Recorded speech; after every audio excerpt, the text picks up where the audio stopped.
across Lior tend to stay a while, so it is where many things come to settle.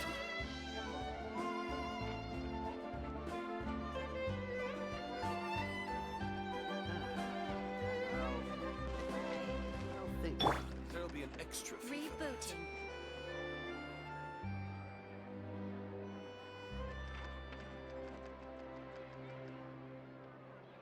Exactly!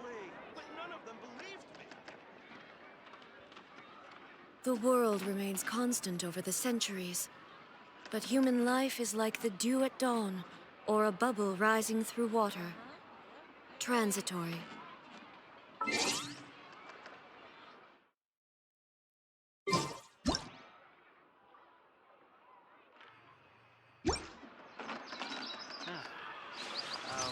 There'll be an extra fee. I'll think about it.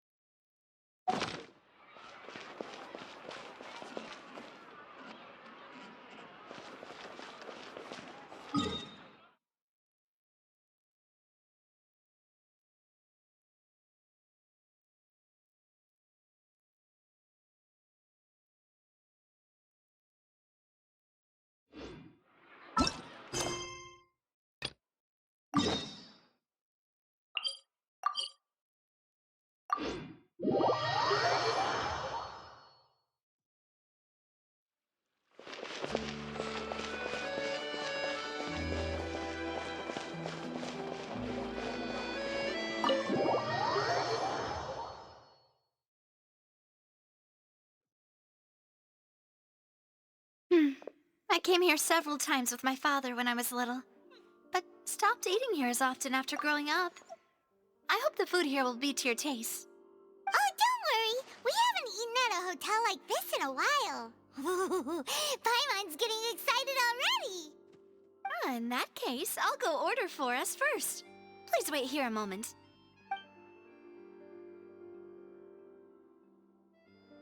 Ooh, everything looks so good. People in Fontaine sure know how to enjoy life.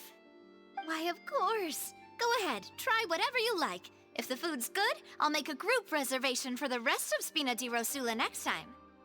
And if it's not?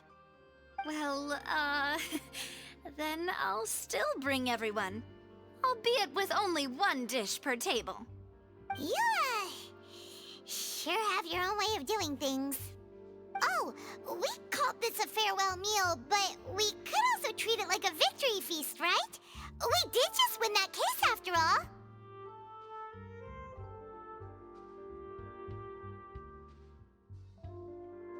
Oh, true. Very true. In that case, boss, we'll have another 2 dishes. Huh? Paimon didn't mean that you had to order even more food.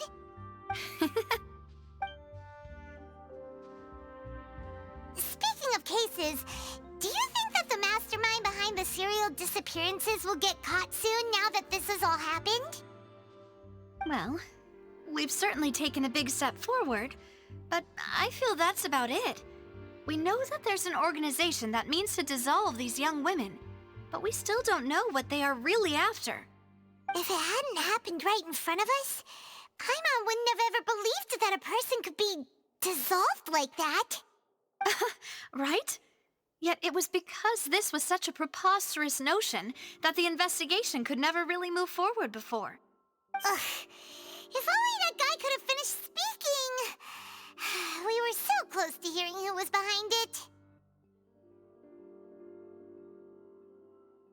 In such investigations, even the smallest step can seem like a yawning chasm if the trail of clues is cut off. To be honest, I don't have high hopes for any follow-up that the authorities might conduct. It's not that I don't have faith in their ability, it's just that a different perspective is required in some matters. It's easy to guard against and deceive a single narrow perspective. A shift in thinking is required at such times in order to produce a breakthrough, which is exactly why the Spina di Rosula exist. Those highfalutin folk are not all-knowing. That's why we exist, to seep into the cracks where filth falls through, where their watch fails them. That's the kind of problems we solve. So thought things were simpler than they actually are. It's all right. Well, this was supposed to be a farewell meal, so I doubt you have further interest in this business, right? Let's talk about something else. Like, what are your future plans? That's true. We didn't have a chance to speak to her after the trial ended. It didn't really seem like the right time or place to do it anyway. I see. So, your primary objective, which has been foiled so far, was to have a chat with the Hydro Archon. I've heard that there's a long line of people waiting to meet Lady Farina. I suspect you'll be waiting for quite a while, considering that you missed your chance today. Yeah, we've heard that she's super popular here in Fontaine, and that it'll be tough getting any of her time. Well, would you consider some more, unique ways? Perhaps even methods of, let's say, questionable legality? Guess that's Spina di Rosula's boss for you. Chock full of sketchy ideas. Well, what did you have in mind? Well, one way would be to infiltrate a performance troupe at the Opera House, only to abandon your act at the play's climax and ask to speak to her after the performance. I'm sure Lady Farina would be eager to see the ending, and would agree in order to finish watching the play, don't you think? Could you suggest something a little more practical? This plan seems pretty hard to pull off. We'd have to go learn how to act, and acting's really hard. All right, here's another. Find a way to conceal yourselves under her bed. Then wake her up in the dead of night and demand answers. Don't let her go back to sleep until she answers all your questions.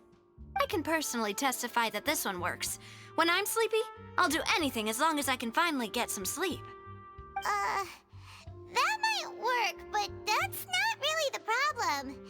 The problem is we don't want to get ourselves arrested. Ah, valid point. I overlooked that part. I was just thinking about leveraging a person's desire for sleep. All right, no more joking around. Perhaps you could... Oh, I don't know. Cut the line when she's on a break. You did defeat her in court, clearing citizens of hers from false accusations. False accusations she had nearly upheld personally. I imagine that she feels quite ashamed about the whole thing. You mean that if we catch her while she's on a break, she might be too embarrassed to refuse? Oh, that does make some sense. Why don't we give it a try after this meal? You know, strike while the iron is hot and all. Huh? Paimon, did you drink my Fanta? Was this your drink?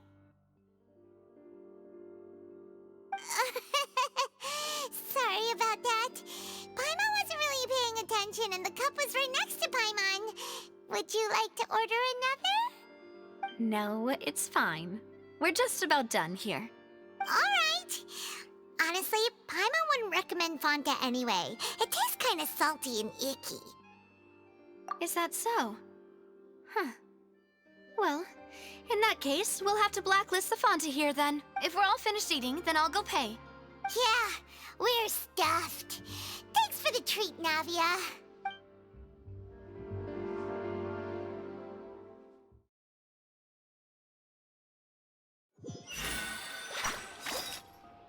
Oh, so full. Paimon can barely float anymore. Nah, that would be so... normal. You know, like you. Okay. As for expenses this month, we're left with... Hey, Navia! What are you doing over there? Oh, nothing. It was just a meal, you know? Nothing the Spina di Rosula can't cover. Let's get ready to try to meet the Hydro Archon again. Bye, Navia! So this is goodbye, huh? Well, if you do encounter any other trouble in Fontaine, you're always welcome to contact the Spina di Rosula. I'll give your request the highest priority. In any case, I wish you smooth sailing. I'll see you again, partner. See ya!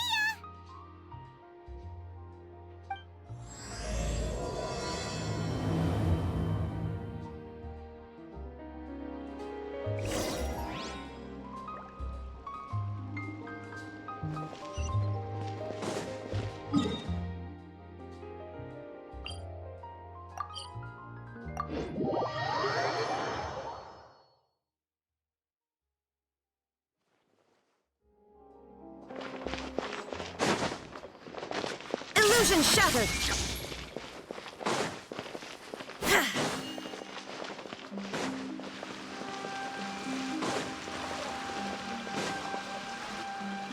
There aren't many people around anymore. Looks like that boat we took to Araneas might have been the last one.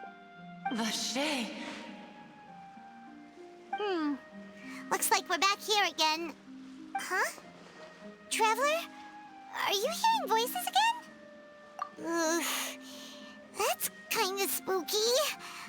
Are you sure we don't want to come back in the morning? Vache? Vache. Hey, why are you still walking towards it? There might be something nasty in the water. Huh? Hang on. Hyman can kinda hear a voice. It's calling for Vache, right? Hey, Traveler? Stop walking! Come on, wake up!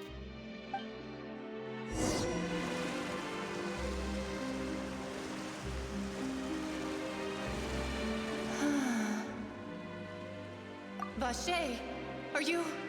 my dear Vache? No, wait. You seem to be someone else. Do you know Vache? Do you know where my love is? Wait. Who am I? I'm very sorry. I fear I do not know.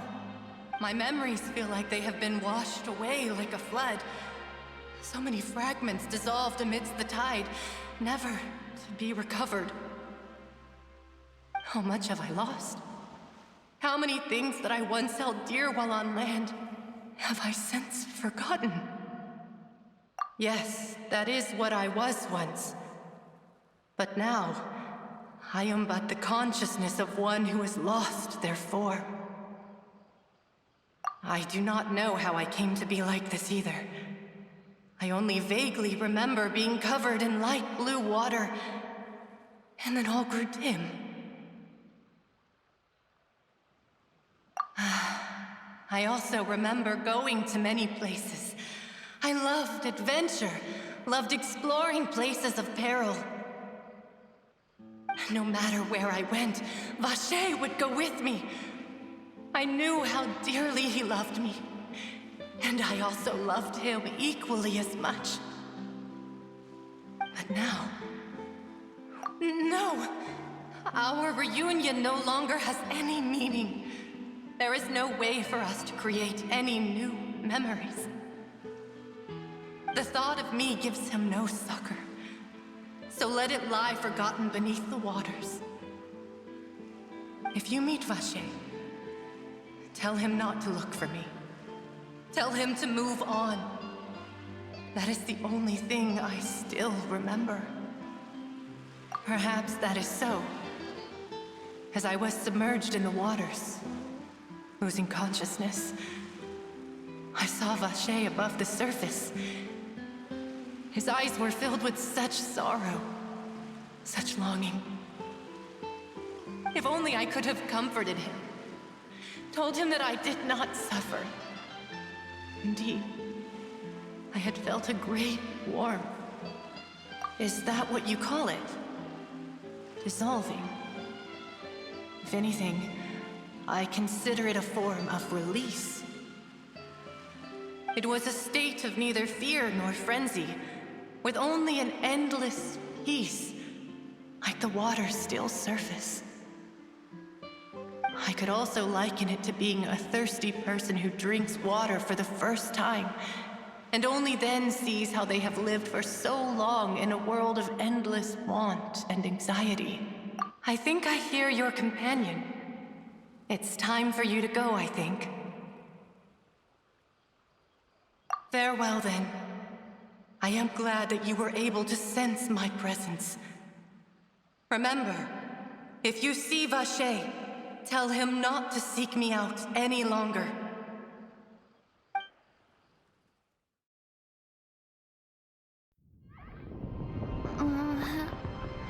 Wake up! Come on, hurry! Navi is outnumbered!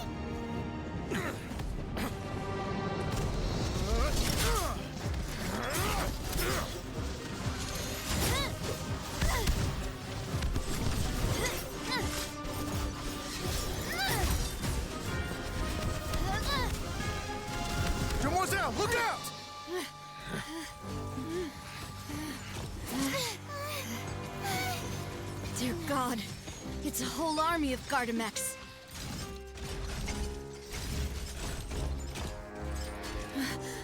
Chlorand?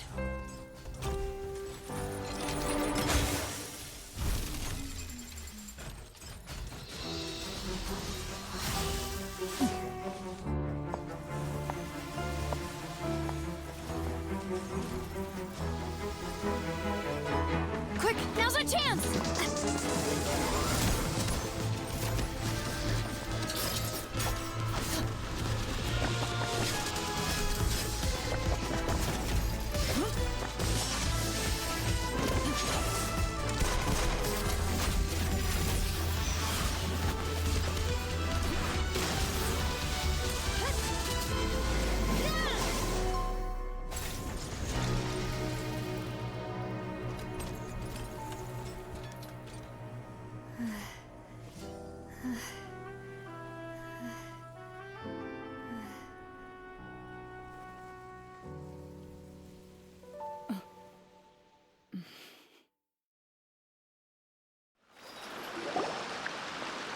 I should thank you for lending us your sword there, Chlorand. But before I do so, could you explain how you managed to show up here? I followed you. It seemed to me that danger has followed you more closely as of late. I believe that following someone without their knowledge is actually called stalking, is it not? Mr. Callus's last wish was for me to ensure your safety, and I will not betray his trust. He would do the same, were he alive today. Do not speak of my father! Sorry, demoiselle. I was not strong enough. Thank you for your aid, Miss Chlorand, but do keep an eye out for your manner of speech. I believe we all wish to avoid unnecessary emotional harm. Sorry, I did not consider your feelings. Whatever. What else do you know? How did you come to the conclusion that I'd be in grave danger? I doubt I know much more than you, but I believe that the mastermind behind the serial disappearances is very powerful. Your performance tonight will almost certainly attract their attention. I'm sure they've known about me. To be honest, I'm shocked it's taken them this long to act against me. And what about these Gardamex? I thought only those associated with the Maison Gardiennage could control them. None of these mecha have serial numbers. I was sure to check a moment ago. They are not the ones used by the authorities to enforce the law.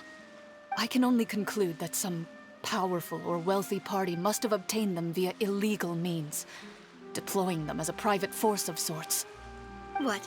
Your point being that they're out of Spina di Rosula's league, then? Yes. Be careful, and do not act rashly. I will continue investigating no matter what. We will bring the truth to light. That's my father's true last wish. Regardless, thank you for your help today, Chlorand. But if you get any ideas, tell me first. I don't much appreciate being followed. I do not think that they'll strike again anytime soon.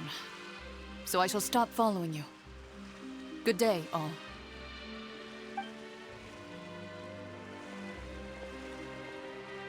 Right. I suppose that's the best news we've gotten today. Demoiselle, I believe that Miss Chlorand was being sincere with you.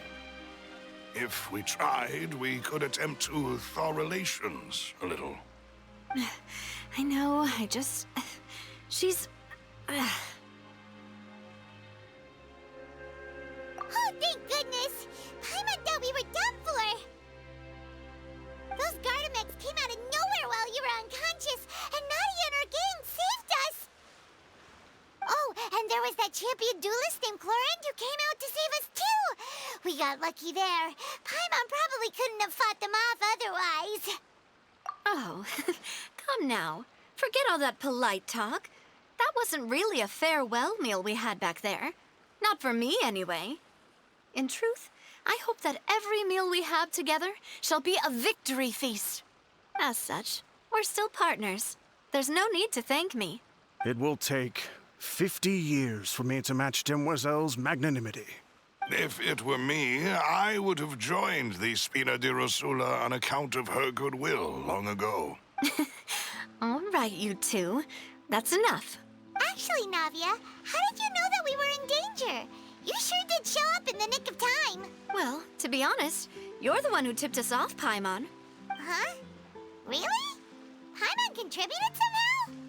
Ooh, Paimon's even more amazing than she thought! Yes, all thanks to you grabbing my drink by mistake. How did that help? After we parted ways, I was on the way back to one of our bases when I suddenly thought of what you said. That the Fanta tasted kind of salty and icky.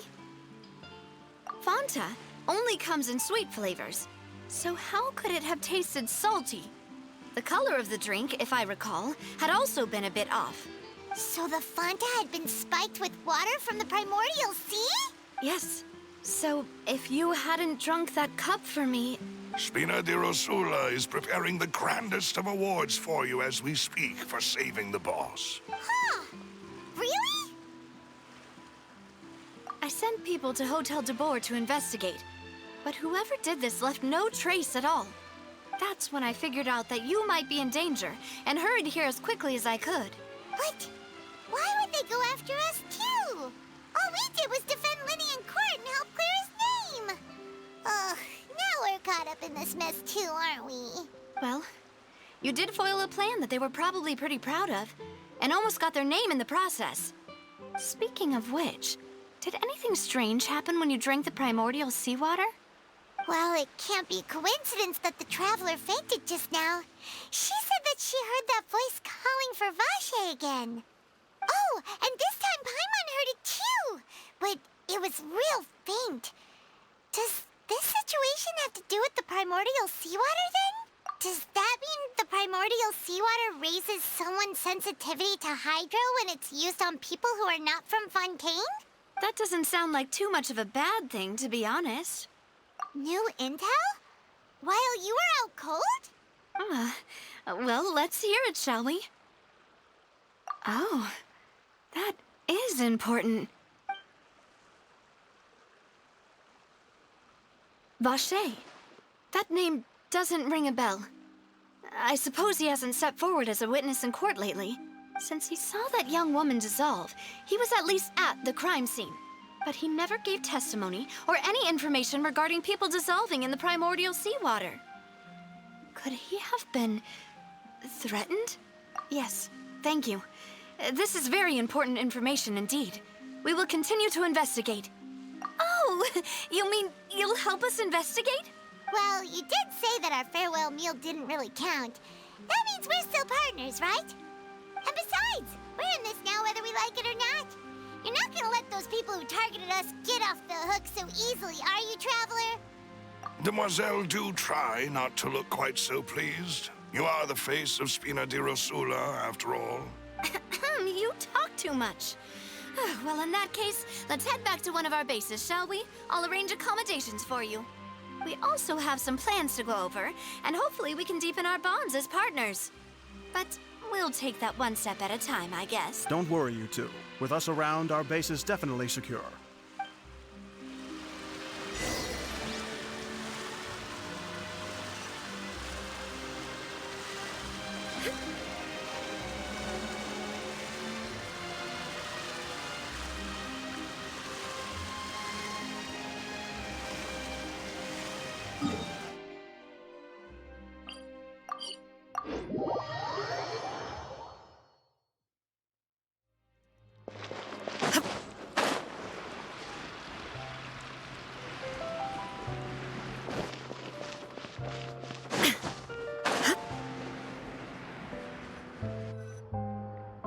It's right up ahead, but let's make sure we weren't followed first. I've been keeping watch, Demoiselle. I haven't spotted anyone suspicious thus far. Very good. But let's not let our guard down for now. I shall find rooms for our respected guests. Thank you, Malus. Now, let's continue, Traveler.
is your base?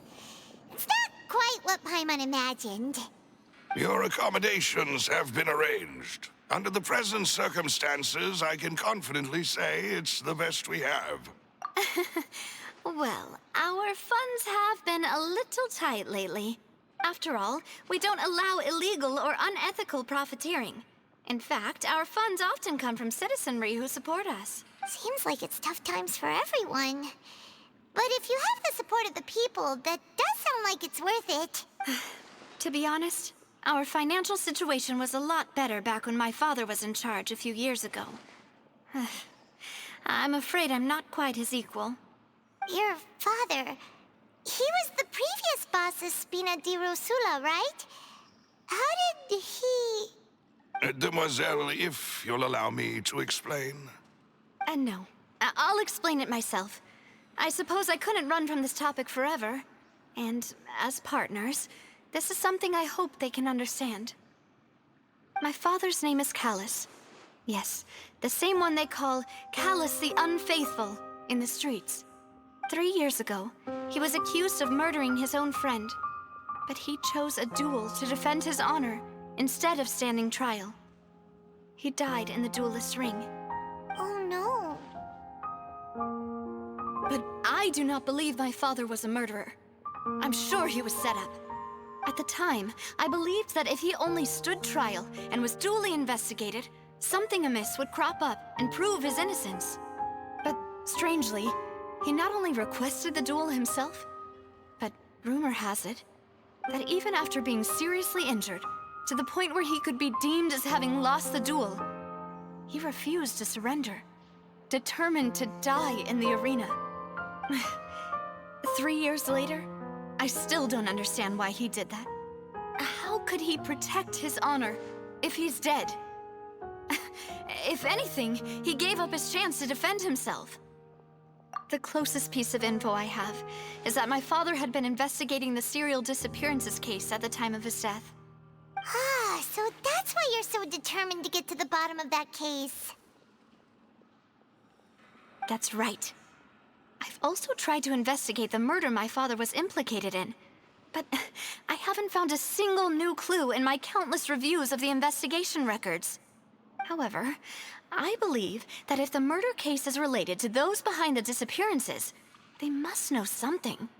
I must know what really happened. Was my father coerced? Framed? Even if he really did kill his friend, I must get to the truth. If only he'd been more open with me when he was still alive. He even hid the fact that my mother died due to complications when giving birth to me. And now, here I am investigating his death. You really are a handful, aren't you, Papa?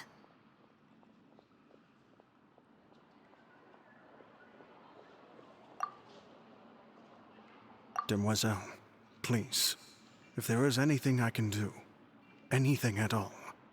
I also will never believe that Master Callus murdered anyone. There are none whom I respect more than the two of you, Demoiselle. Master Callus did so much good in life, yet all it took was one murder case for him to be dubbed Callus the Unfaithful. Even our supporters decreased greatly due to that incident, hence our strained finances at present. Wait, if Callus was such a good man, wouldn't people at least be a little suspicious when he was accused? No. Perhaps people just revel in that kind of drama. It's not something exclusive to people from Fontaine, really. Everyone's like that. People love watching the evil turn over a new leaf, but they also enjoy watching good people fall into an abyss from one slip-up just as much. But how could... never mind. If Callus was really falsely accused, we have to find the truth. He didn't deserve to have that happen to him. There is one other thing. Master Callus's opponent in the duel was Miss Clorand. Oh, her? Well, then, isn't that as good as saying that she was the one who killed him? Yeah, that's not the sort of thing that you can just let go and move on from. Miss Clorand has always placed great emphasis on the honorable nature of the duel. If her opponent doesn't yield, she will not stop either. She knew Master Callus beforehand and greatly respected him, but seeing how he was resolute in the arena, there was only ever one choice she could have made. It's not that I don't understand her at all, but I just can't deal with this yet. Don't worry, Navia. Paimon knows how you feel. You don't have to force yourself to do that. Afterward, Miss Clorand told us that at the start of the duel, Master Callus requested that she ensure Demoiselle Navia's safety. Yes, that is our understanding as well. Oh, Papa. What madness drove you to ask the person who killed you to take care of me? All right, anyway, that's the information I wanted to share with you. Even if it did sound like I was just complaining towards the end.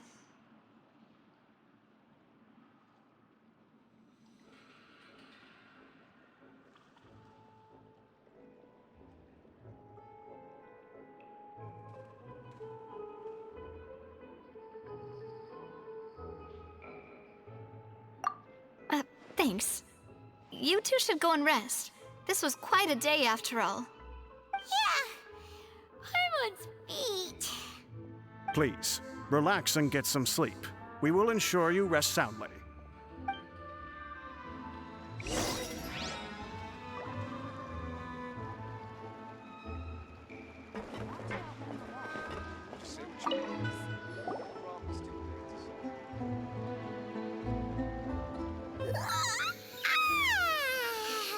Paimon slept so well.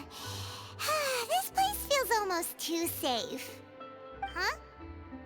Navia? Where did the other two go? I sent them back to Poisson. It's Spina de Rosula's place of origin, and where we have our headquarters. There's not much for them to do here at the moment. Paimon gets the feeling that you're just trying to get them off your back. But never mind that. When did you get back? Were you waiting here the whole time? No, I just returned after going out for a while. I did some investigating yesterday regarding the name Vacher. Wait, so you didn't sleep at all? How could I after having such critical new evidence appear? Guess Paimon wasn't speaking for everyone just now, huh? Unfortunately, this name seems to have been wiped from existence. It doesn't seem to have a match anywhere. I suspect that those behind this have already taken steps to hinder an investigation from this angle. But that does prove that this Vacher person is a key witness in the incident. Does that mean we're too late, though? No. There is one ray of hope. One place in Fontaine that they would find almost impossible to threaten, no matter how much they wanted to. And that is the archives kept by Chief Justice Neuvillette, a place where detailed files on all the cases in recent years are kept. If the Oceanette you met is one of the young women who went missing recently, we should be able to find some related information there. So Neuvillette maintains an archive of case files? Whew. Guess that's the hard-working Chief Justice for you. In that case, let's go talk to him, shall we? Aren't you coming along, Navia? Did you get tired? No, it's nothing. Let's go see the Honorable Chief Justice.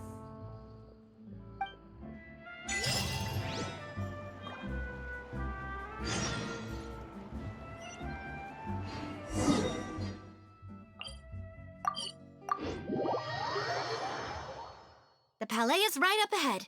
Come on.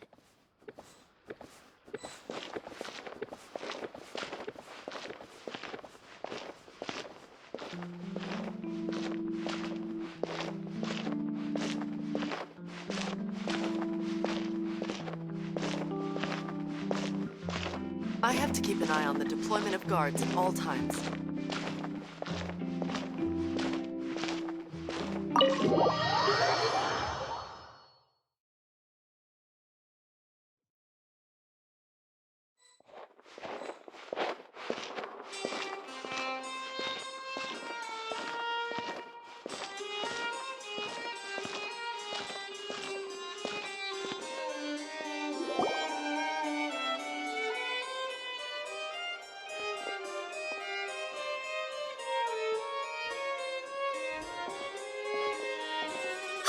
Please state your business here. The Chief Justice is presently occupied with official matters. Huh. This place does look pretty heavily guarded. Guess that proves that Nervalet's files are really secure. Hey, don't you recognize us? Huh? Who are you? Just to be clear, I don't care who you are or who you might be related to. Our rules make no exceptions.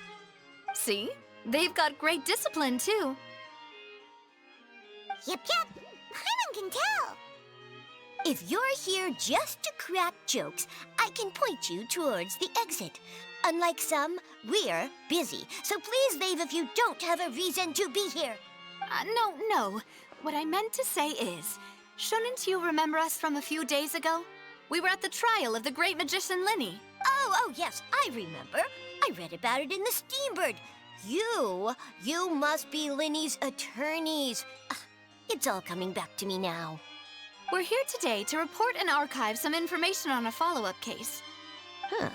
Is that even a thing? Of course. Don't worry. We're here on official business. You can trust us.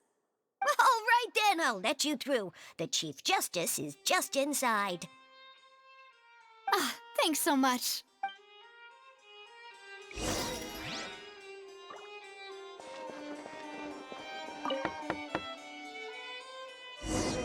Please come in.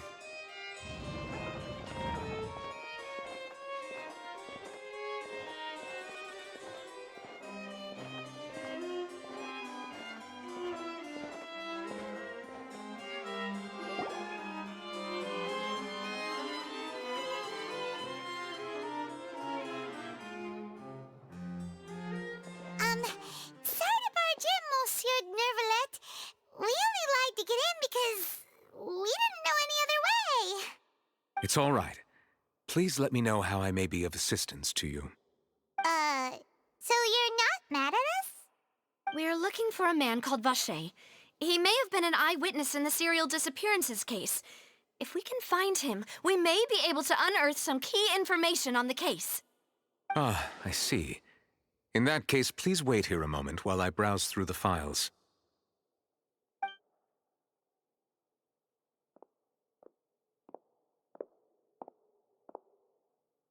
Who knew that Nervalet would be so easy to talk to?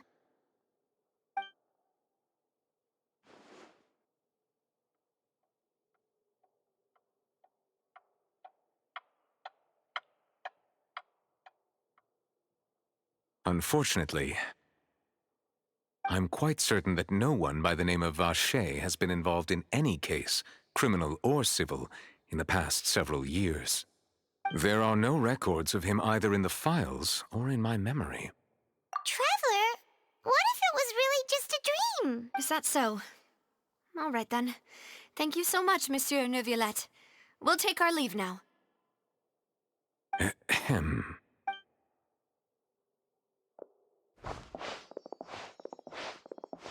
Miss Navia, I can understand how you feel. Your father, Callus, was a truly exceptional man. We deeply regret his passing. And what are you trying to say, Monsieur Neuvillette? Are you trying to console me? Extend your sympathy? Or just express some tendril of regret? No. You are not trying to do any of that. I can hear it in your voice. There's no emotion behind your words. You only said those things because you felt like you should. It's just like last time. After my father took his place in the duelist ring, I pushed through the guards to talk to you as a last resort.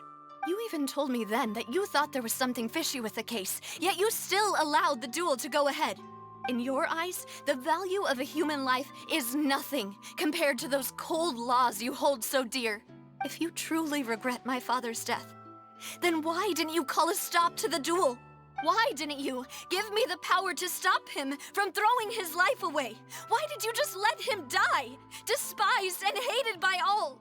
Everything was hanging on a thread at that moment. Just the tiniest effort could have changed everything. There are still so many things I never got to tell him. So many questions he still owes me answers to. If you really have no heart, then just look me in the eyes. I, Navia, will show you the true meaning of regret. I'm sorry, Miss Navia. You and my father are truly alike. You keep all kinds of things in your heart and never say a word to anyone. It's not so much that you can't feel, but that you would never express anything. Oh well. In any case, everyone already knows full well the apathy of the Chief Justice. My apologies for taking my emotions out on you, Monsieur Chief Justice. Let's go, Traveler and Paimon.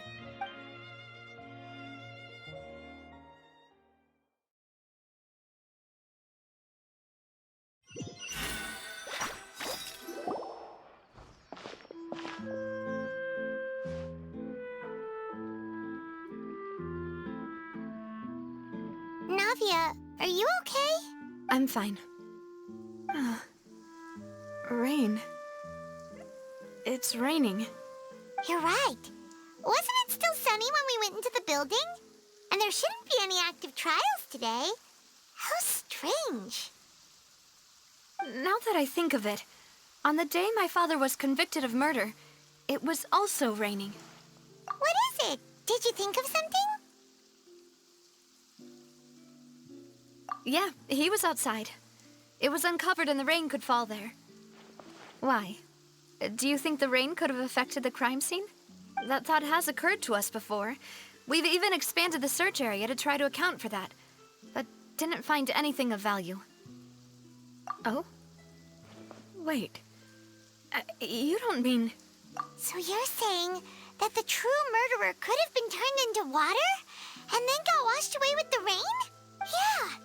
And if that's what had happened, then no one would have believed your dad, even if he explained what he saw to the authorities. I really think I found a true genius for a partner. You're completely right. How did I not connect the dots earlier? All right, let's go to Poisson. With this new lead in mind, we'll get to the bottom of my father's case for sure. Yeah, we're gonna make progress for sure this time. Do you want to go with me now? Or do you want to head over by yourself later? Great. Let's go then.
Whoa, what a huge ship!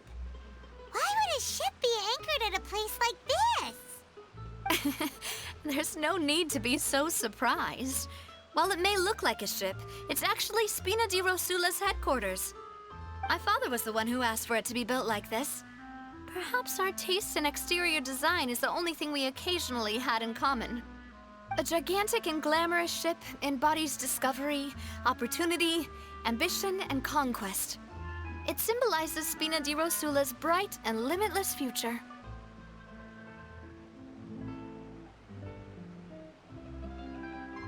And Paimon thought you were bluffing when you said Spina di Rosula had a glorious past. Paimon was confused why a group with such a history would live in the sewers. But now that Paimon has seen this ship for herself, she's been convinced. Well, Poisson is where Spina di Rosula began, after all. It's our main base, our home.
Apologies for the wait, demoiselle, and our most important partners. You said before that you still had some business at the court. What brings you back to Poisson so quickly? About that. It's because my partner here reminded me of something really important. You see, what if my father's case had something to do with water from the primordial sea? You still remember, right, Malus? On that night, it was raining? Yes, the case was quite similar to that of Mr. Linney's. Both were what you'd call impossible murders. Could you tell us a bit more about what happened before? Yeah, of course. Many years ago, something called synth began to gain popularity in Poisson.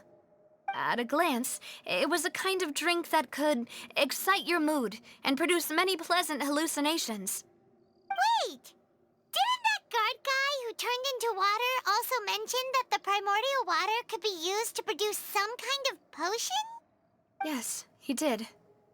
Considering what we know now, it's almost certain that synth is created using water from the primordial sea.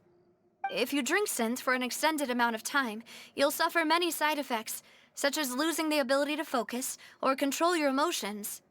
And if you were to stop drinking it completely, you'll experience flashes of paranoia and anxiety while lacking energy to do anything. It's an extremely dangerous substance. As he oversaw Poisson, my father was compelled to put a stop to synth abuse and called for a complete ban of it. Boss's uncompromising attitude incurred the synth vendor's wrath, but no matter how much they threatened or bribed him, he refused to yield. Not only that, Boss became determined to find the mastermind behind the synth operation and put an end to the problem once and for all. Yes, but the enemy was very cunning. So he could never get anything out of the dealers, all of whom only sold the stuff and weren't privy to the rest of the operation. Recognizing that, my father decided to contact the dealers in secret and cultivate personal relationships with them. Finally, he was able to convince someone to become his informant. The man's name was Jacques. He felt greatly ashamed about his work after seeing many families destroyed by synth abuse. That night, my father hosted a banquet at his countryside estate. He planned to meet up and exchange information with Jacques over some food. But then, we heard 2 gunshots from the courtyard. We raced to the scene and found my father, still holding a gun, and Jacques, who was already dead on the ground. Huh? How did that happen? Aren't they on the same side? Sounds just like Lenny's case, doesn't it? In both cases, the culprit seemed obvious, but neither appeared to have any motive at all. Looking back on it, though, I now believe the most important clue was something we all overlooked at the time. There were pieces of clothing left at the scene. Precisely. It's all thanks to you that I made the connection now. Back then, we all just thought they were some costumes that Jacques used to disguise himself at the banquet. But, considering it now, it's almost certain that they belong to a third person at the scene. With one extra person, we'll also need to reconsider why the 2 shots were fired. You're right. We still don't know what happened. But my intuition tells me that we're on the right track to figuring it all out. I'm finally headed towards the truth. Jacques was an empathetic man who was infinitely remorseful for his past actions. It's unlikely that he turned on Boss with 0 warning. I think this third person is probably the key to the full truth. On that note, however, even though this will not please you, demoiselle, as your and your father's butler, I must still offer a word of warning. Our opponent is insidious and cruel. They are extremely difficult to deal with, and Boss has already lost his life trying to bring them to justice. Even though Spina de Rosula has lost most of its former glory, Poisson has welcomed a new time of peace, and we have been allowed to live out our lives. There is no need to follow your father's path. It would be both wise and in line with Boss's wishes to step back and give up on the case. If that's indeed what he wished for, Then he should have told me that himself. Was I not the closest person to him? And yet, I was the one most kept in the dark. What was the point of him dying without sharing any of the secrets he knew? Did he manage to protect anything in the end? Synth is still here. Callus the Unfaithful is still his epithet. And Spina di Rosula is barely getting by. Nothing has changed. Did he think I'd just accept his meaningless death and live out my life just as meaninglessly? I've never accepted that, ever. Not since that day, and certainly not now. I want to find out the real answer for everyone's sake. For the missing girls, for the victims, and for myself. Navia. This is indeed the best moment to act. Your partner appears to be quite reliable, and more importantly, Demoiselle, I think you're also ready to take this on. So you do know something else, Malus? Yes, I do. In fact, even before that banquet, Boss already knew of the connection between Synth and the serial disappearances case. But what drove all the tensions to the boiling point was the revelation that you, Demoiselle, had been selected as the next target to disappear. What? Boss also didn't tell you that he had been diagnosed with a rare illness. The doctors told him that he had no more than 5 years left, and the serial disappearances case caused him great anxiety. 5 years was nowhere near enough time to resolve this long-standing conflict, but once he passed away, all the danger would pass on to you. Knowing all of this, he decided to use one final intimidation tactic before his death. He claimed to have already gotten his hands on some key incriminating evidence for the other side, and even told some members of Spina di Rosula about the details. But as long as you remained safe, he would not share the evidence with the public. If something were to happen to you, then he and all those he told would immediately expose all they knew about Synth and the disappeared victims. Right, so nobody would be able to get off scot-free. As we've seen, Boss's tactic has worked. Even though Boss has been gone for a long time, the other side has not tried to take Demoiselle's life. No, I don't believe it. He never appeared to look sick to me. No father wants their daughter to see them weak and haggard, especially someone as proud as Boss.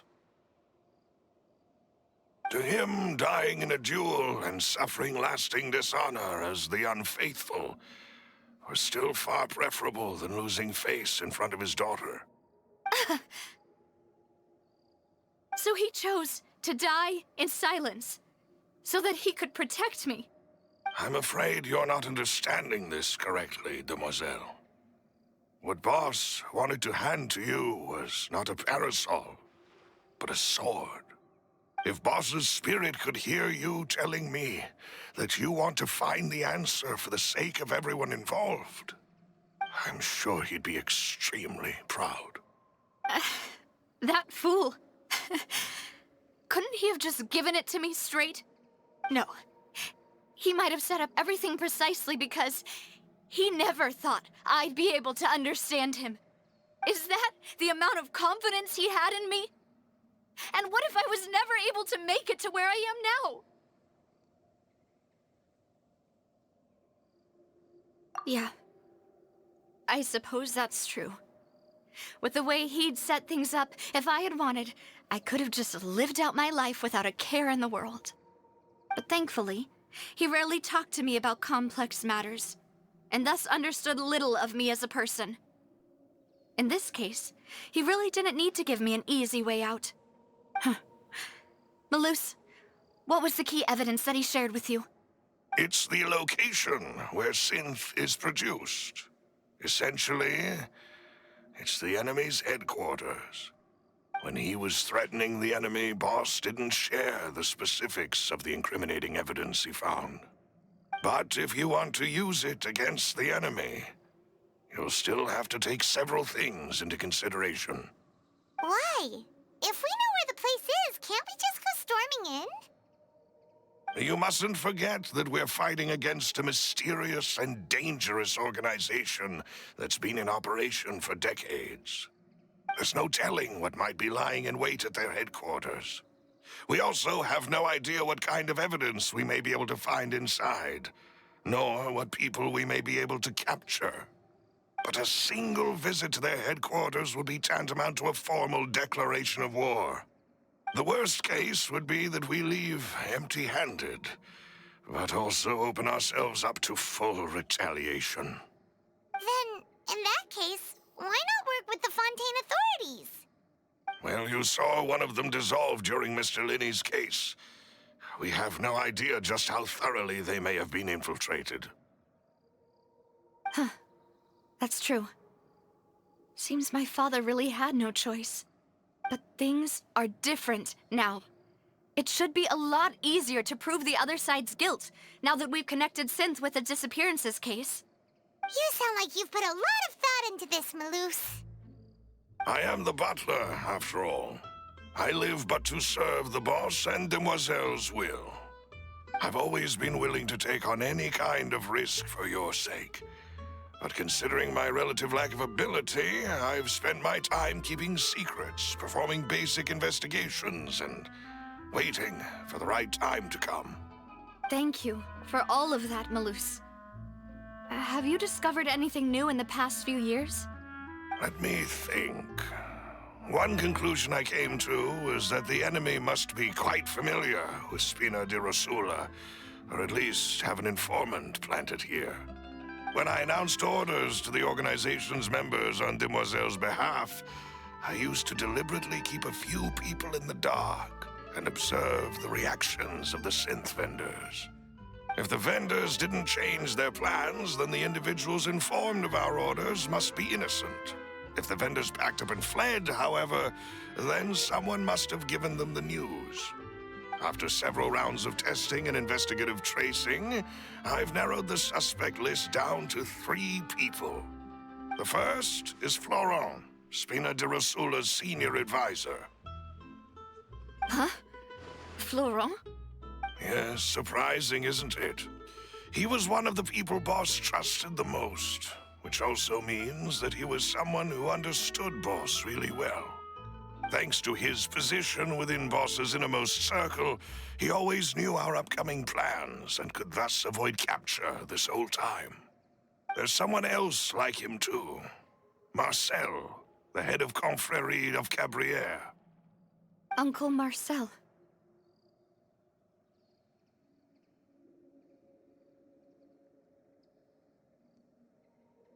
It's a guild in Poisson. Boss helped it to grow to its current size and prominence. In the beginning, they were only reselling some daily goods, but now they're one of the richest guilds around, with a lot of business connections in the city. So, they're like a sister organization of Spina di Rosula? Yes, you can say that. When we were fighting against the synth dealers, they provided us with plenty of support. It's a bit difficult to imagine someone using their own money to hunt down themselves. The final suspect is Thierry, the man responsible for coordinating information between Spina di Rosula and the guards. Although the guards mostly leave us to our own devices, there are still many activities we have to report to the local authorities.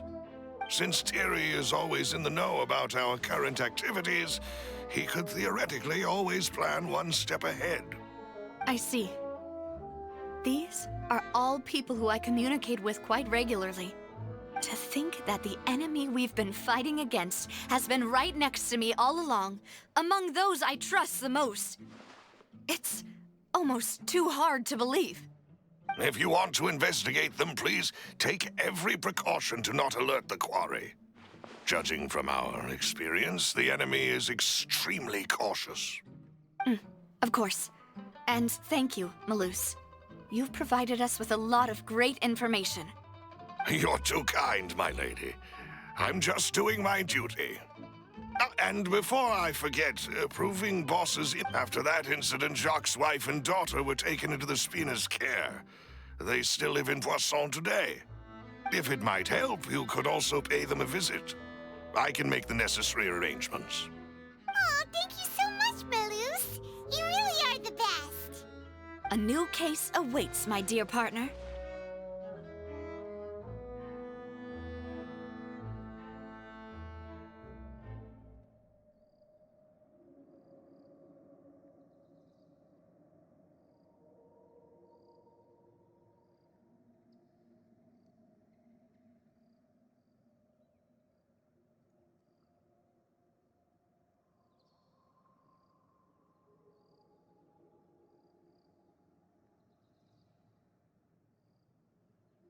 I hope we can work together to uncover the truth and end this case once and for all.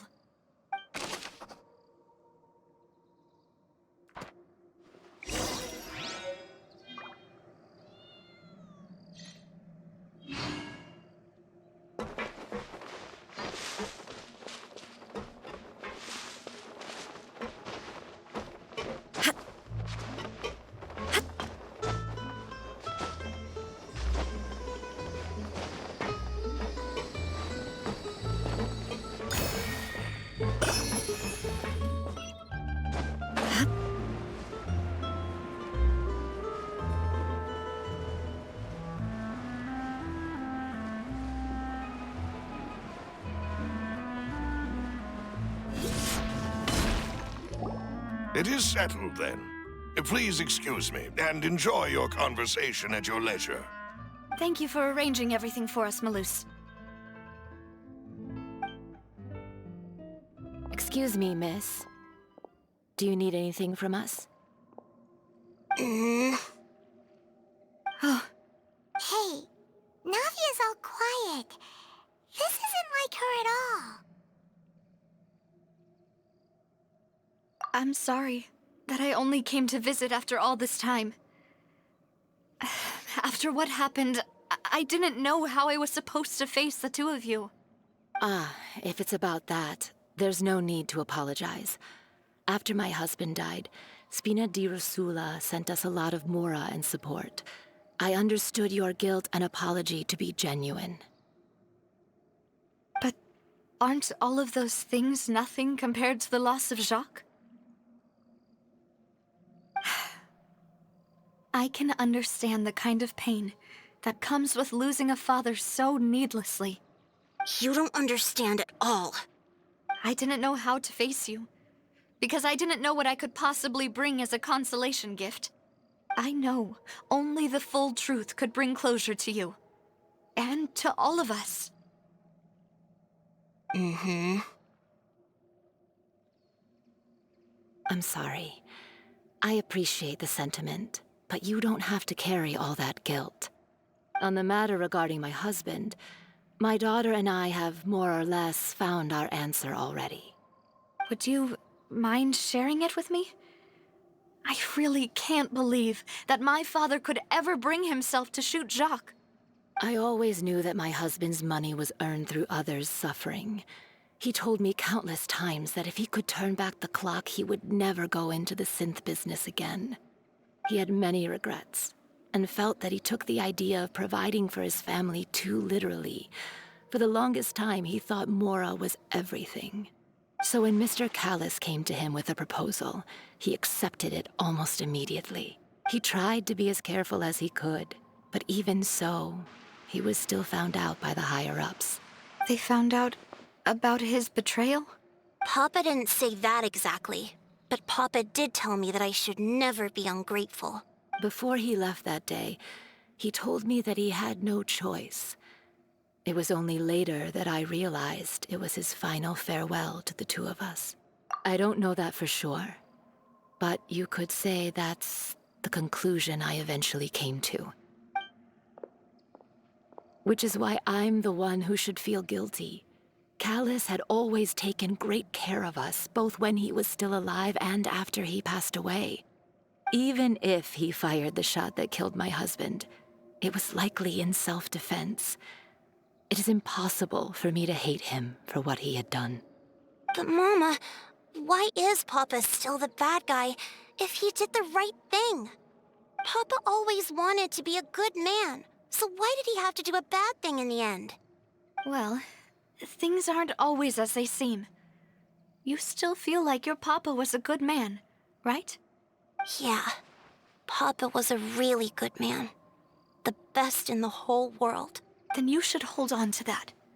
If a good man had to do a bad thing, then he must have had his reasons. Regardless of whether he left you a parasol or a sword. He must have done so to give you a better life. Oh. Thank you for everything you've told me. I will definitely find the truth. Thank you. I'm very grateful to hear this from you.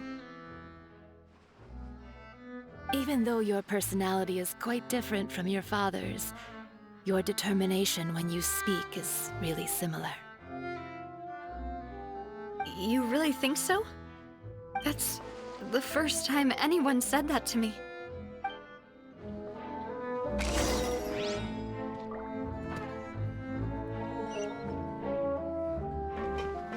Are you okay, Navia?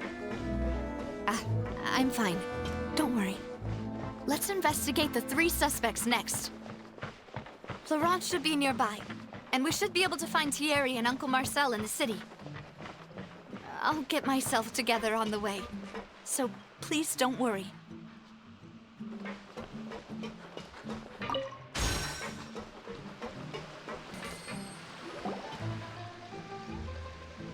Greetings, boss. How may I be of assistance today? I'm sure you've heard about what happened at the Opera House. Someone got turned into water right in front of us. Yeah, I've heard. With something that dramatic, I'm sure journalists will milk it for all it's worth. And it'll be all the talk for the next several weeks. It also reminded me, on the day that the incident happened with my father, it was raining outside, and we found some clothes left at the scene.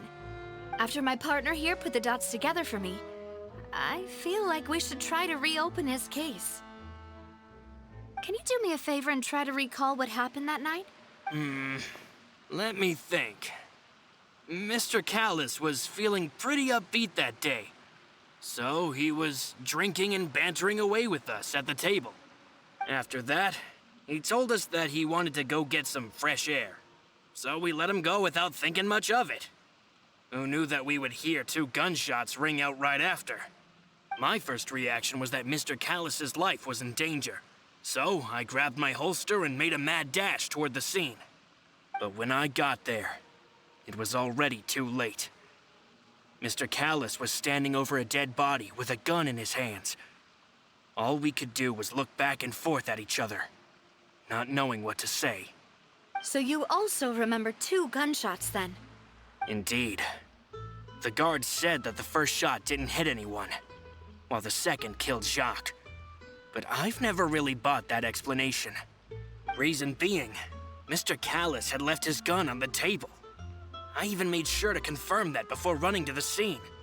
But according to the guards, that doesn't mean he couldn't have had other guns on his person. About the clothes left at the scene that you mentioned, do you think there was a 3rd person there who was turned into water?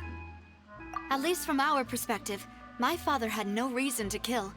So he would also have no reason to bring an extra gun with him. The gun he was holding probably belonged to Jacques, or a 3rd person on the scene. Yeah, that makes a lot of sense. So you're saying Mr. Callis ended up with the gun because he seized it from one of the other guys? But hold on.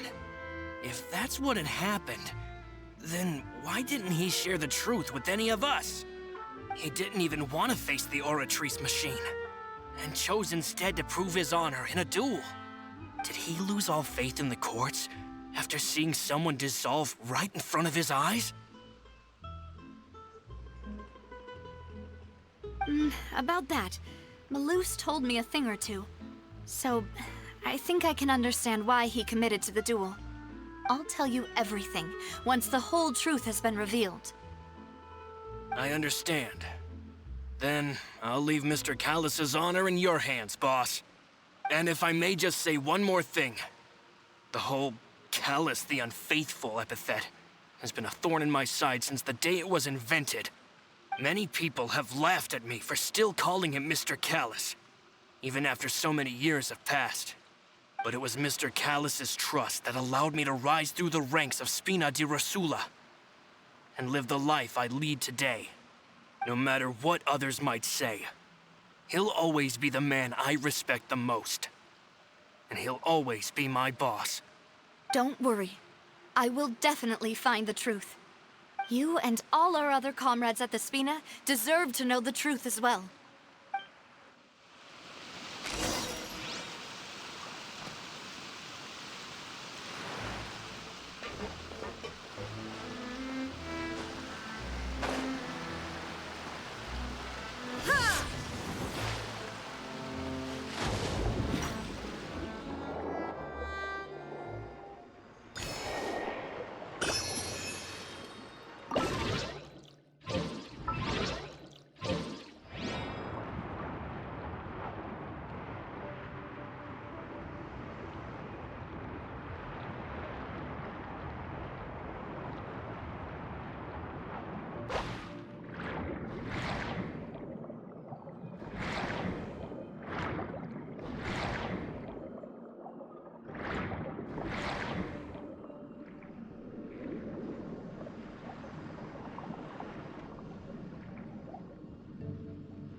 Hey, Thierry! It's me! Oh, now, what brings you here, Miss Navia? I've heard that you made quite the name for yourself at the Opera House. Oh, so you've caught news of that already. Oh, okay. Hey, I'm also a member of the Guards, you know. The way you make it sound, people would think I was sent off to Poisson because I had done something wrong. Are you sure there isn't a little bit of truth in that? Under normal circumstances, shouldn't you have been called back to the city already? I mean, where I work is really up to me. Let's just say I enjoy the ambiance of Poisson. Callus did a fantastic job running the town, building Spina di Rosula from the ground up and clearing many obstructions in my way. It would be next to impossible for me to find a similarly easy but high-paying job in the city. Anyway, enough chit-chat. Are these two friends of yours? You, here for some formal... Yes. These two are my... What happened at the Opera House made us realize that Linny's case and my father's may be related. We're trying to reinvestigate the details of my father's old case. Ah, I get it. You think there might be more to the case now that we know people can be dissolved into water, right? I was also flabbergasted when I first heard of it. If you want to go through the original files from your father's case, I can help you look for them. That'd be much appreciated. Thank you. Actually, I have another question. Do you have the authority to dispatch Gardamex? Of course. Without them, I couldn't possibly handle Poisson on my own. Why do you ask? We definitely can't use them to forcefully get more evidence for your father's case. Well, you see, just recently, we were attacked by a horde of unnumbered Gardamex in the city.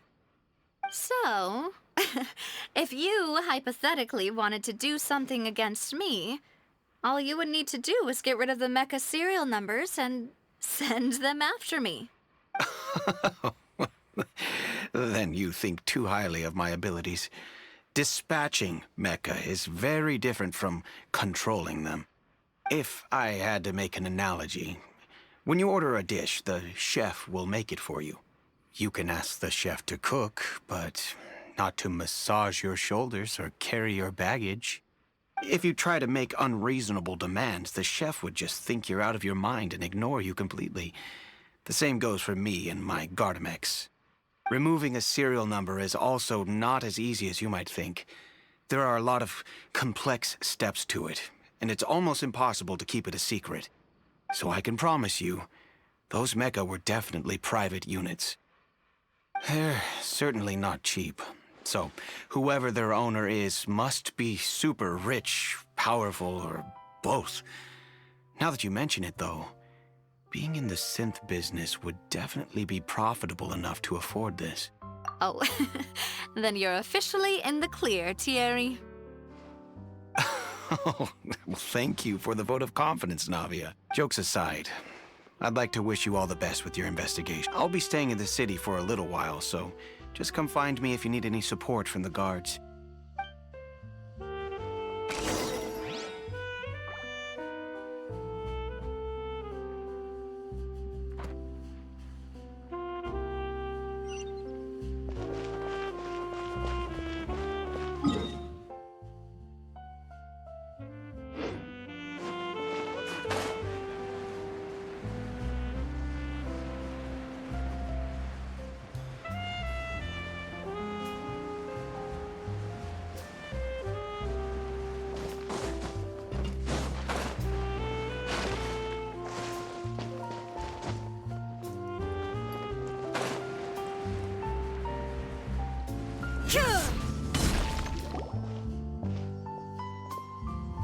Hello. How may I help you? I'm here to see Marcel. Could you please let him know? You can just say Navia's looking for him.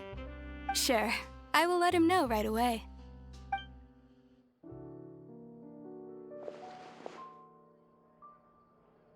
Navia, hello. Sorry to keep you waiting. I'm not as young as I used to be, so my legs are giving out a bit. Oh, it's all right, Uncle Marcel. There's no need to stress. I just wanted to talk to you briefly about what happened in the Opera House. I'm sure you saw everything too, right? Yes, I've never seen anything so strange. Oh, you were at the Opera House too? That's right.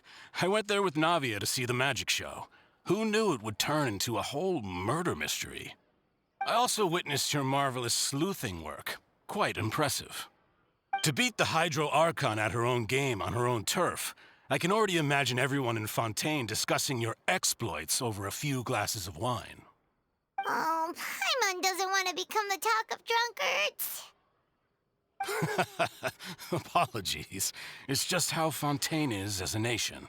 Everyone loves drama and theatrics. Uncle Marcel, you've also noticed that other thing, right? The fact that humans can dissolve in water? Yes, I was reminded of your father's case right away. Is that what you're investigating now? Exactly. I still don't have much solid proof, but I can sense that the other side has already begun to act. Oh, and what makes you say that? We were attacked on Araneus by some unnumbered Gardamex. And there was also an attempt to get me to drink water from the primordial sea. If not for the vigilance of my partner, I probably wouldn't even be here talking to you right now. Oh, you're giving us too much credit. Wasn't it you who protected us? Alas, it seems things are heating up again. The peace that Callus sought so dearly will soon become a thing of the past. But rest assured, Navia, Poisson will always remain a safe haven for you. If you're scared, you can always return there. If anyone dares to lay their hands on you there, the Confrérie of Cabrières will use its funds to the last Mora to bring them to justice. Thank you, Uncle Marcel. But I don't intend to go into hiding. I'm going to strike while the iron's hot. Do you have any new thoughts on my father's case? About that. Sorry, my age is catching up with me. So it'll take me a while to recall the Confrérie was responsible for that banquet. So I was out and about the whole time making sure things were running smoothly. I didn't even have the time to drink with the guests. Then I heard the sound of a gunshot, and the rest was history. Oh, it's okay. No need to push yourself. We'll ask around some more. See if there are any valuable clues elsewhere. Sounds good. Just let me know if you ever need Mora. All my wealth comes from Callus's patronage and support. I'll spend however much it takes to clear his name.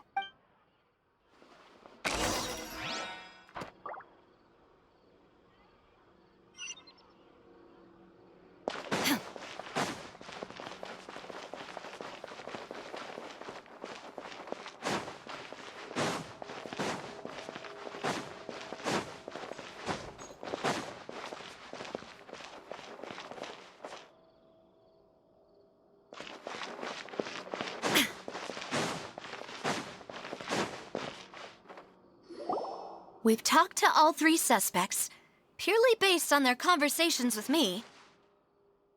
None of them sounded particularly suspicious. I suppose that's to be expected, though.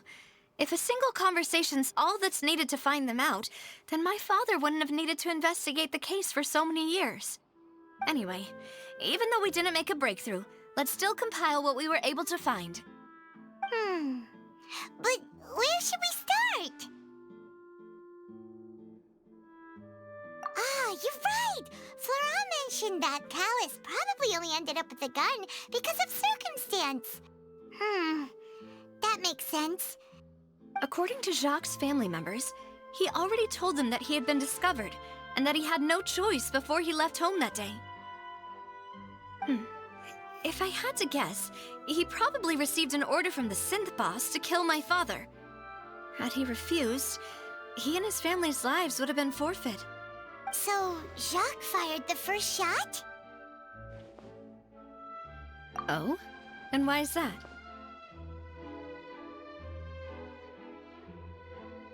Ooh, that's a good point. Jacques probably already knew that he was just being used as a tool for murder.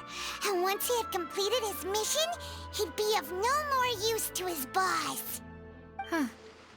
So, what would make more sense from his perspective would be to turn his back on the Order and seek protection from my father.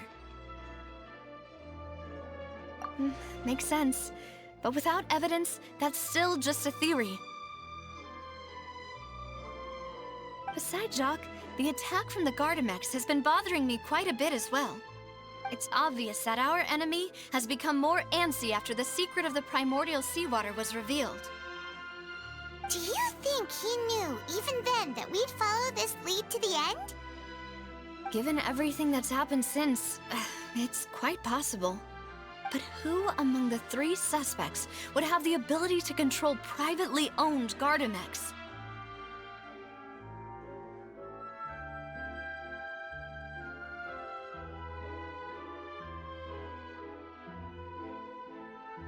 Thierry, you say? But I didn't feel... Yeah. Had he actually tampered with the mecha, we'd be able to prove it with a simple check of the guard's inventory. If the mecha were taken from the guards, it should be pretty easy to find out when and how that happened. Uncle Marcel? My father did really trust him. And they worked together on a large number of projects. Maybe that's how he got to know Jacques. And with funds from the Confrérie, he could also afford a large number of Gardamex. Still really hard for me to imagine, though. After all, Uncle Marcel has been around since I was just a child. Also, wouldn't this mean he has been spending a whole lot of mora and energy to fight his own synth business? Florent? It is true that he was closest to my father, and thus had the best chance of learning about his dealings with Jacques. But as Spina di Rosula's advisor, his work mostly deals with personnel and security, so he shouldn't have much means when it comes to finances. So you're saying he's too broke to afford a mecha army? Exactly. He can't. And even if he could, I don't think he would be able to dispatch a whole group so quickly. Who could it be?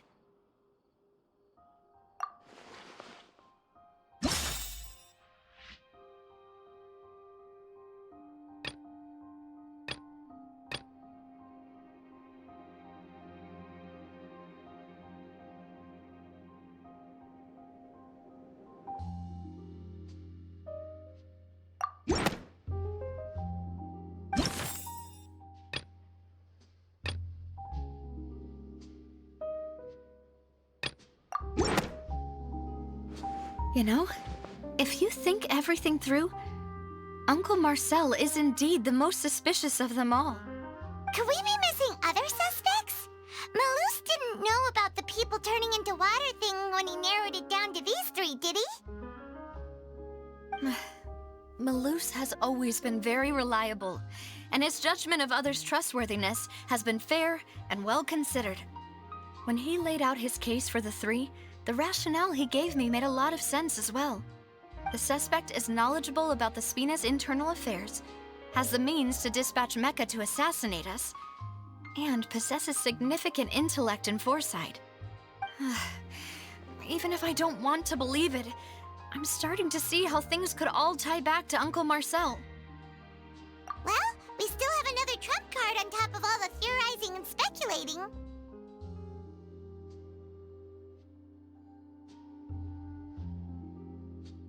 Yes, Malus did say that charging straight in there would be extremely risky. But we don't have any other options right now. We need far more solid proof before we can hope to go charging in on our enemy. Navia, here you are. Oh, I've been looking for you. Huh? Aren't you the guy from the guards? Yeah. News came from Irenaeus just after you left. We've got another trial on our hands. Wasn't that place built specifically for holding trials? What's so newsworthy about this one? I know. But they said the person they're putting on trial is a Fatui harbinger called Tartaglia. What? Is that someone you know? Yeah, we know him. Maybe even a little too well. Well, he's been accused of being the true culprit behind the serial disappearances case. It's absurd, don't you think? Wait, how? None of our investigations have had anything to do with him. That's what I thought was strange about it, so I came to tell you the news right away. If the charge against him stands, then it'll be next to impossible to get the guards to support any of our planned investigations. Right, because they'll think they've already found the culprit. Yeah, and it'll be a lot harder then to clear Mr. Callus's name.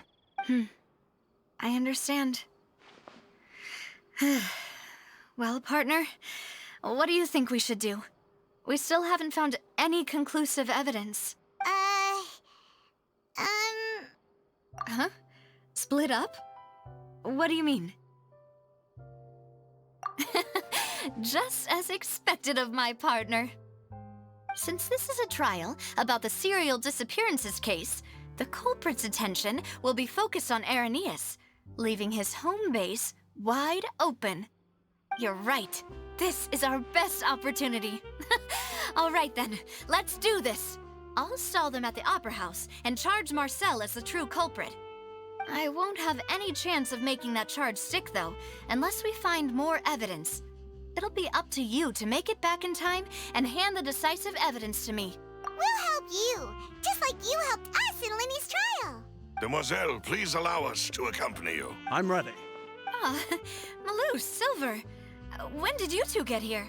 We heard that you'll be leaving Poisson and figured that you might require our assistance. It's our hope that your confidence will be bolstered with the two of us by your side. Thank you so much. Then, let's make haste for Irenaeus. Paimon, Traveler, I'll see you at the Opera House. See you then!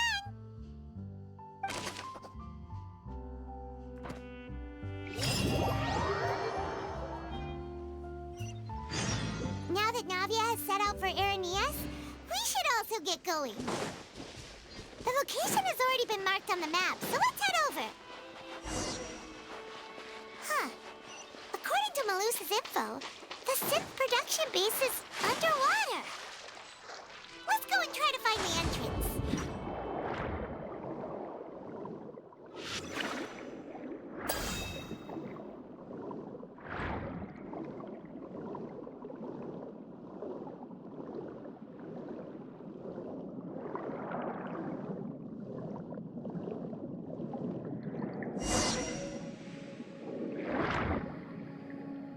Finally found it! Huh. So this is the entrance that leads to the synth production base. It sure doesn't seem out of the ordinary at all. You're right. An important place like this is bound to have a ton of protective measures and mechanisms. Navia's probably arguing up a storm right now to stall for us.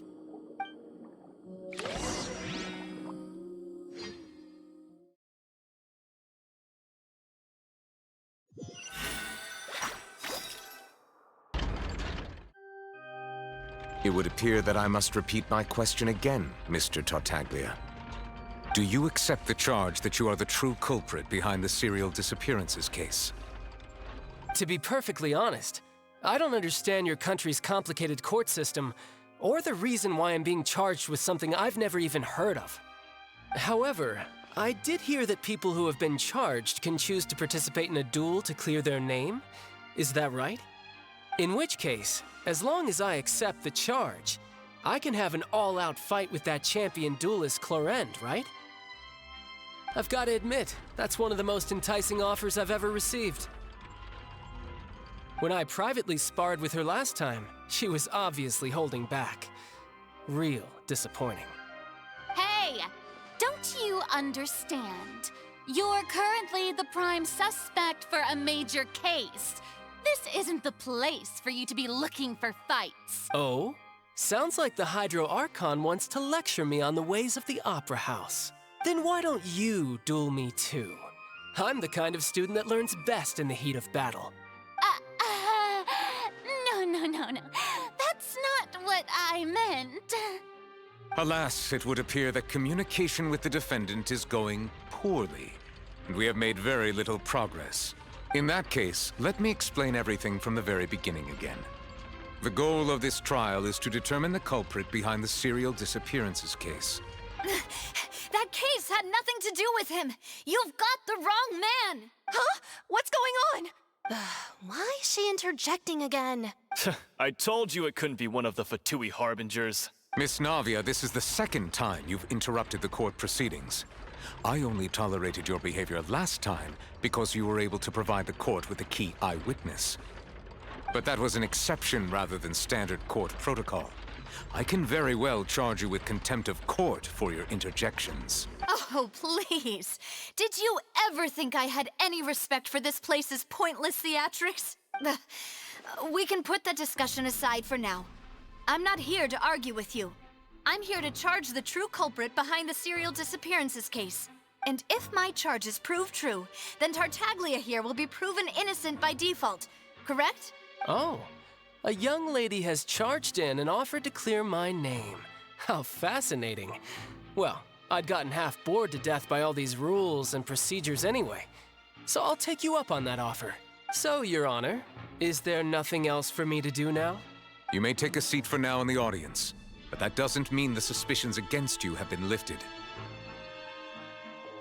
Now then, Miss Navia, who is the person you would like to charge instead? That person is...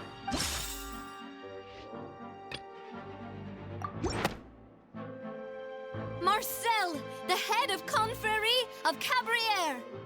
Huh? What confrérie? Never heard of them in my life. I've heard of them, but weren't they Spina di Rosula's sister organization? Oh, is this going to be a friends to enemies type situation? Please let me remind you, Miss Navia, that charging someone is an incredibly serious matter. Committing to the charge also means taking on the legal responsibilities associated with it. And if the charge fails, depending on the circumstances, you may also be charged with the crime of making a false accusation. Knowing this, do you still wish to charge this man? Yes, I do. In that case, I declare the charge to be valid. Miss Navia and attorneys, please take your places on the court. Members of the guards, please contact Mr. Marcel right away so that he may stand trial.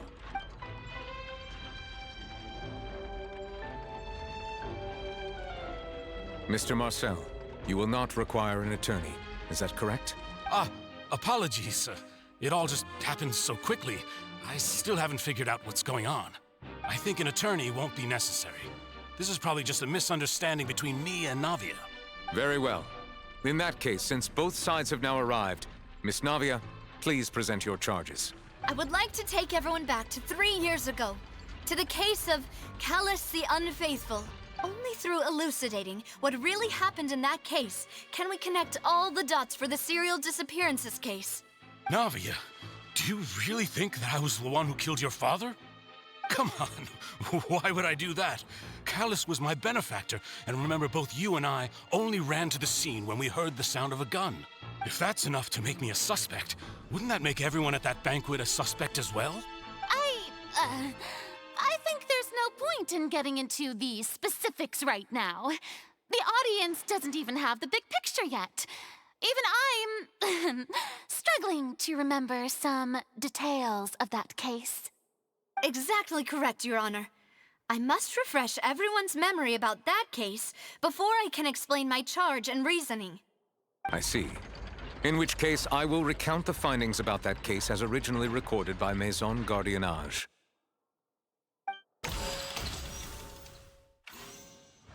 On the day of the murder, Spina di Rosula hosted a large banquet in a countryside estate owned by the Confrérie of Cabrières. During the banquet, all attending guests heard 2 gunshots from the courtyard. When the guests arrived at the scene, they found the primary suspect, Callus, holding a gun, while his acquaintance. The guards' investigation did not recover any other firearms from the scene. As a result, they concluded that the suspect's first shot must have missed, while the second must have taken Jacques' life. The suspect did not dispute this conclusion, and also declined to defend himself in court. Instead, he chose to prove his innocence through a duel. Callus was defeated by champion duelist Clarand in the ensuing duel, and soon succumbed to the injuries. These are the known facts about the case. The one with the motive to kill was Jacques, not my father. And even so, Jacques still had no reason to pull the trigger. In truth, the third person shot Jacques first, and was shot in turn by my father when my father seized the gun from him. After that, the true culprit turned the third person into water, erasing all traces of him from the scene. Thank you for the summary, Your Honor. Of course, the guard's conclusion appeared quite sensible to us at the time. However, we should revisit the case now that we've gained new information about the abilities of water from the primordial sea.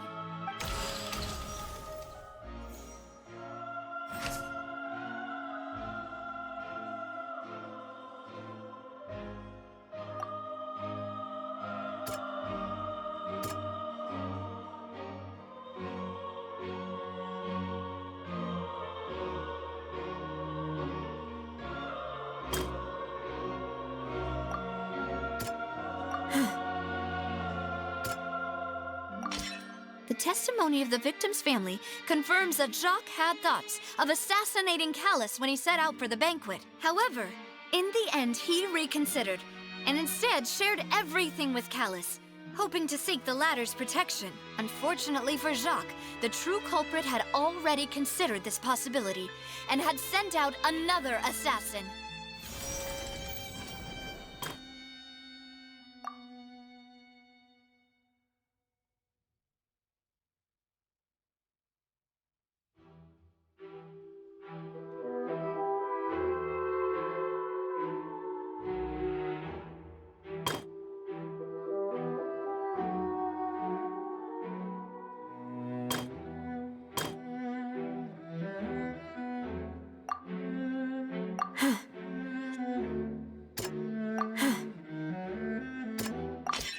This assassin first shot Jacques, then turned to shoot Callus, only for Callus to wrestle the gun from him and kill him instead.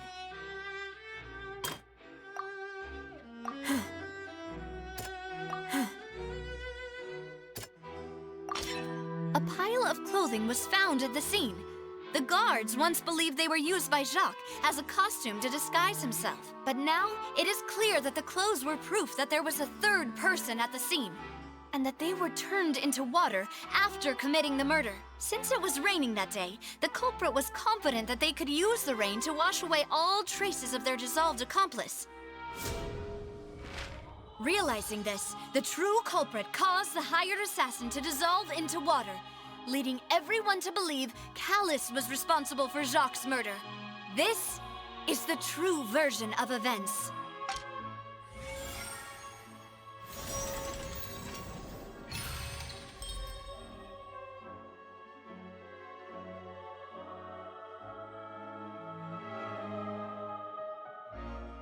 So that's what happened. Wait, you're telling me something as dangerous as water from the primordial sea has been used for all these years? What a great theory. It also explains Callus's and Jacques' respective motives. I guess they didn't shoot each other after all. Mr. Marcel, you are the one being charged with the crime. you should provide a rebuttal if you wish to prove your innocence. Ah, but I think I agree with everything Navia just said. In fact, there was nothing in her speech that directly implicated me. Then, may I ask some questions? In my opinion, we primarily need to determine two things. One, do you have the evidence to back up your claims? I'm afraid not. At least not at this very moment. Boo! If you don't have any evidence, you should just go home! I may not have the evidence with me, but I know where I could go to collect it. If we look up the deserted clothes against a record of people who went missing around the same time, we should be able to find a match. Considering the serial disappearances case, the guards probably kept careful records of all missing persons from around that time, regardless of age or gender. That makes sense to me. Monsieur Neuvillette, I would consider this to be a reasonable investigative direction. Why do I feel like Farina's acting a little differently today? Maybe she's scared of embarrassing herself again? Alternatively, she's become more diligent after charging an innocent citizen in the last trial. My second question has to do with the ensuing duel. If the truth is indeed as you described, then why didn't Mr. Callis explain himself in court? If he had testified that a person had been dissolved, he could have at least mounted a defense. I've thought about this too, and the answer is actually pretty simple. He felt there were things that were more important to him. The dissolving power of water from the primordial sea is an important secret for the true culprit of the serial disappearances case. My father could have exposed it for all to see, but he chose to take it to the grave. At that time, Spina di Rosula was in dire straits, and his reputation had already been shattered. He had no guarantee that going forward with the truth would allow the culprit to be brought to justice. What was certain, however, was that it would paint a gigantic target on my back. Boss once told me that Demoiselle had already been selected as the next target of the serial disappearances case. What? If the secret had gotten out, the culprit would have fought an all-out war with Espina right there and then. I wouldn't have been the only one in danger. All of us would have stood to lose our lives. Of course, the guards might eventually figure out the truth of the matter and determine that we were in the right, but what good would that do? How can a hollow verdict protect anyone? Had this opera house ever given my father any kind of confidence in its brand of justice, Spina di Rosula would have had no reason to exist. But by staying silent, we retained the ability to deter our opponents and continue the stalemate. I was able to become Spina di Rosula's president, which made me harder to target, as well as giving me more time to grow and learn. And once I have figured out the truth and stepped up to the challenge, I will do what this opera house cannot, and restore my father's truth and honor back to him. So, you mean to say, your father intended to die in the duelist's ring? That's right. Do you have any proof? Of course. All you need is to ask his opponent, Clarand. I don't need your apology, your guilt, or your support from the shadows. You don't have to do anything for my sake. But since he entrusted his will to you, Clarand, you should tell us the truth about his sacrifice.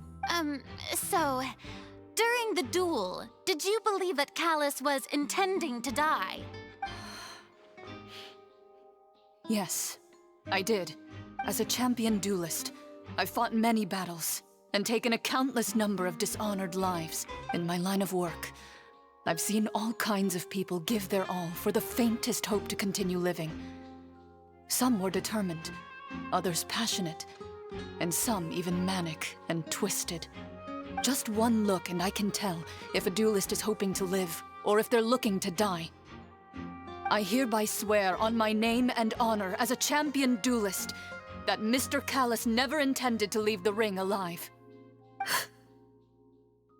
Since that's your testimony, I have no more questions. It appears there really are good grounds to reopen this case. I concur. However, Miss Navia, you still have not explained the link between your father's case and the serial disappearances case. Right? What she said was fascinating, but kind of beside the point. Wait, weren't they just talking about the serial disappearances case? Of course, Your Honor. The two cases are connected via a matter of timing. In my father's case, the culprit intended to kill Bolzjak and Callus. As a result, they planned to act after hearing 2 gunshots. And at the end of Linny's trial, the culprit also only dissolved the victim in front of everyone because they realized they were at risk of being identified. The culprit could only time their actions so precisely if they were already at the scene. Coincidentally, Marcel attended both the banquet and the trial. So that's why you suspected me. Even after hearing your reasoning, I still can't help but find it a little preposterous. I'm used to it, though. You've always been an impulsive and sentimental child, Navia. It's one of your most endearing traits. No need to appeal to pathos. I won't try to refute your points one by one, but even if everything you just said was true, can you prove that I was the only person present at both events? On top of that, does a person have to be physically present to control the timing? Can't someone remotely monitor the place? I don't know what you can say to that. I know that even with that, you might still think you can reduce the list of suspects with some further investigations until I'm the only one left on the list. Alas, who won't feel at least a little hurt by an accusation of murder from a girl you see as your own daughter? But if I were to dismiss this completely, you'd also think I'm not being considerate of your feelings. Ah well, let Uncle Marcel teach you another lesson. Do you know what the biggest flaw in your reasoning is? I suppose you're gonna tell me anyways. It's timing again. I'm a businessman by trade. From that standpoint, there's no reason for me to kidnap young women. It's a high-risk action with nothing to gain. In addition, I left my home in Snezhnaya when I was young to come to Poisson and work in some trade. My business only thrived when I received Callus's patronage. But the disappearances began before I ever stepped foot in Fontaine. I do apologize, demoiselle. This was my mistake. No, it's not your fault. I'm sure he had come prepared. Is there anything else you'd like to say? Would you like to check the date of my first business license against the first known case of the serial disappearances? You can also take a look at my border entry records, or ask my friends and family when I left Snezhnaya for the first time. Could those records and testimonies do something to appease the unspeakable anguish in your heart? Seems like she got the wrong guy. At this rate, Navia will be convicted for falsely accusing him. I think you've done a superb job of dissecting your father's feelings as he neared the end of his life. But aren't you going against all of his wishes and expectations right now? He wished for you to become more rational, collected, and conscientious, instead of dwelling only on your own feelings. Once you've learned to be more considerate of others' feelings, and to stop rushing headlong into things, you'd have met most of his expectations. This isn't just about me. The biggest difference between me and the rest of the victims is that I still have the ability to search for the truth, while that same agency has long been taken from them. The people whose families were destroyed by synth abuse, the people who lost their loved ones to the serial disappearances, and the people who suffered tragic ends due to their sense of justice. Many people's images are flashing before my eyes. I'm sure some are coming to those of you in the audience as well. And whose image do you see, Marcel? Is it a man named Vacher? Oh, so you do know that name. I'm merely surprised you'd suddenly say the name of someone I've never even heard of. I was waiting for you to say that.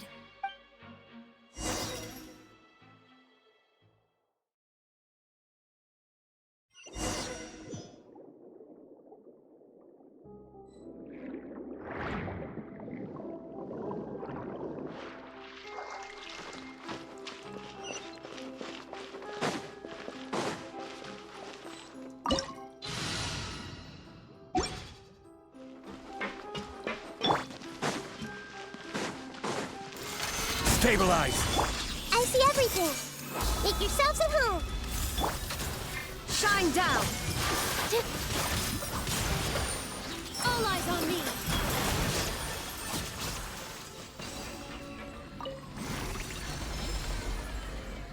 Whoa!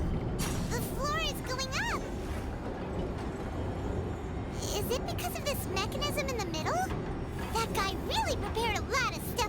place.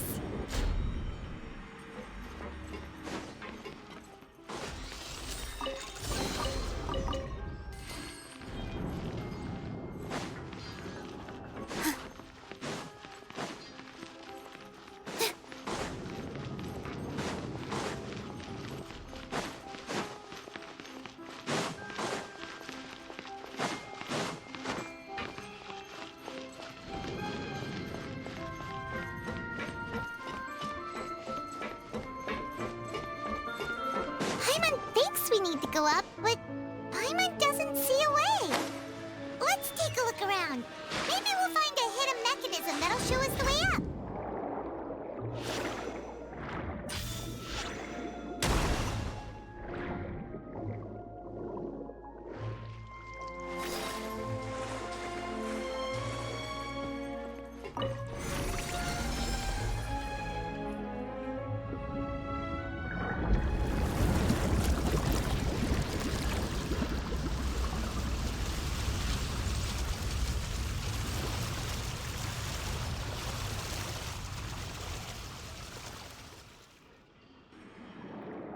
The water level is rising.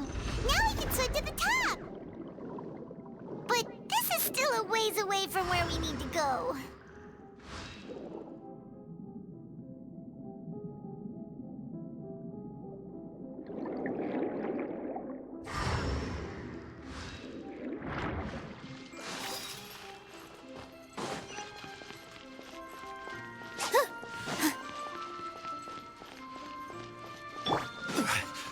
I will have order.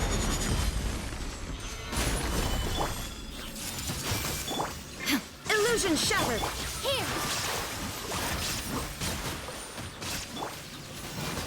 Inazuma shines eternal.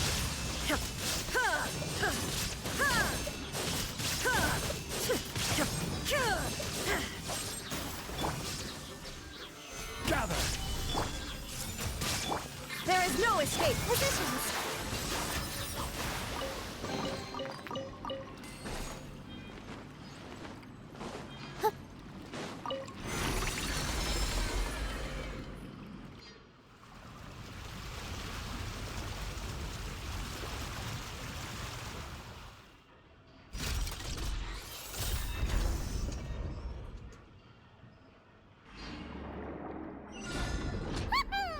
Now the path is clear. Let's go.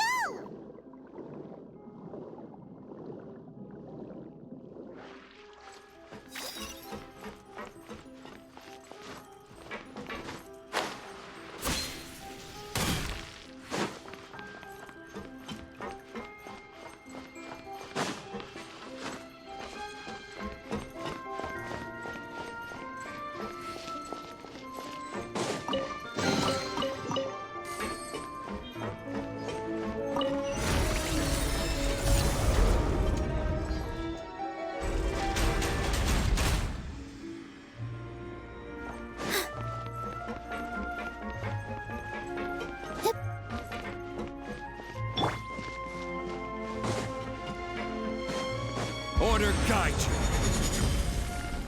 Stabilize. The Temple of Wisdom. Shine down. Here! Dance with the waves! Now you shall perish.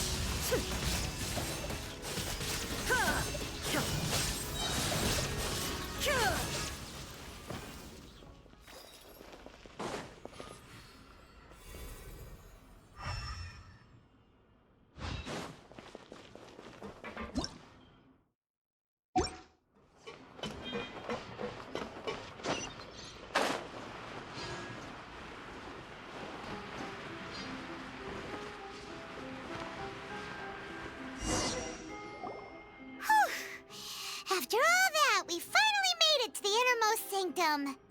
Though, as expected, the mastermind isn't here. That's right.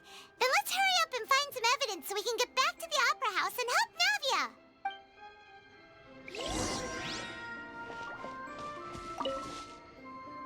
What's all this? Pink accessories, a hair tie, a necklace, even a makeup box. Oh, Paimon sees it too, but why are all these cute things labeled with different girls' names? Huh? You mean the girls from the serial disappearances? They were brought here? And then they were turned into water, and all the boxes of things. These names. That means... Oh, this is terrible.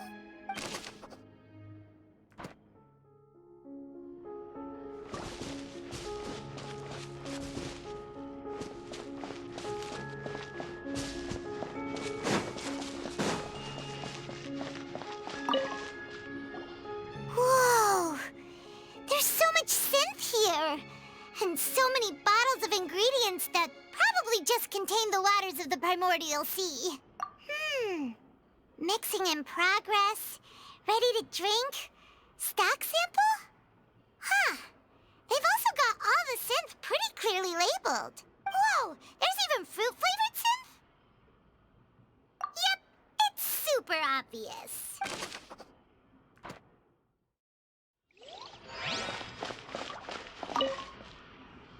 What's this over here?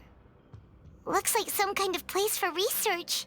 Experiment number 16 aims to verify Jacob Ingold's research conclusions on the primordial sea and use his theory as a foundation to achieve a breakthrough. The experiment was a failure. No individual managed to resurface from the water from the primordial sea. Female specimens 22, 23, and 24 were dissolved. Sorry, Traveler. Paimon will try her best. It's just that Paimon's never read something so scary before. How can someone write something that terrible in such a matter-of-fact tone? You read the rest. Paimon's too scared to keep going.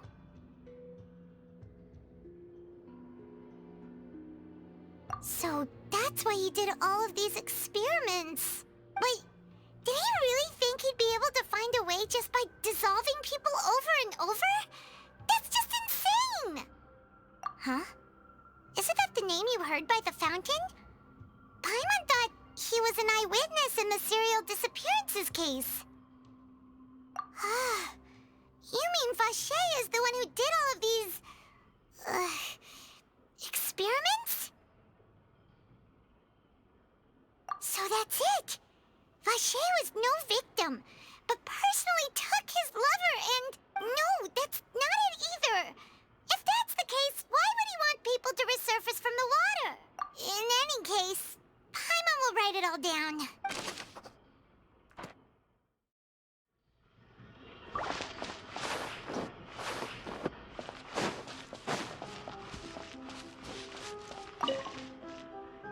Let's see what's written here. Nothing escapes Detective Paimon's eyes. Callus. Navia's father. Oh, this seems to be an investigation report on him. Yep, it's about finding someone to assassinate Jacques and Callus because of a lack of confidence that Jacques himself would go through with it. This should prove the existence of the third person, right? We still have not determined the exact content of the old dog's a real menace to deal with.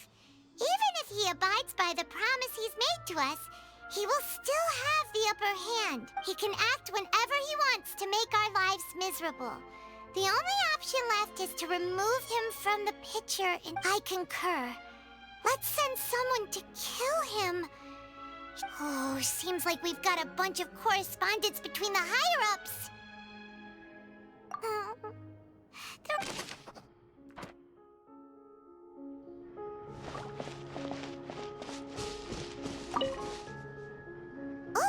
look! There's an important-looking basin over here, and it's full of water. That means this is where they make all the synth.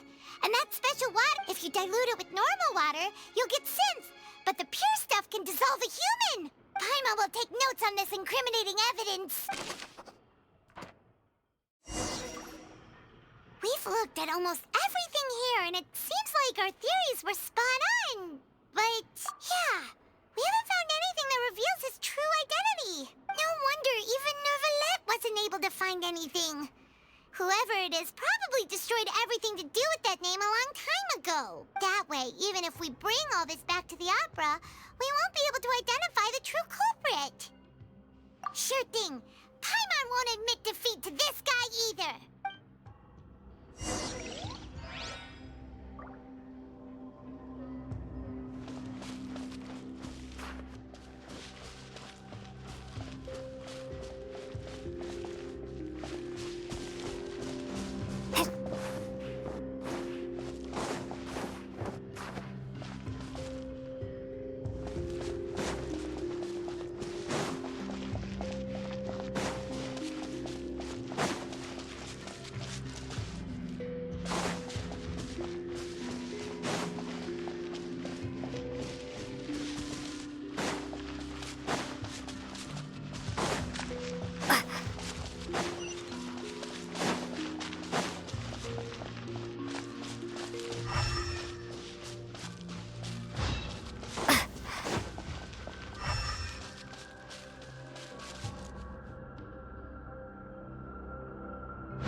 We'll find something for sure.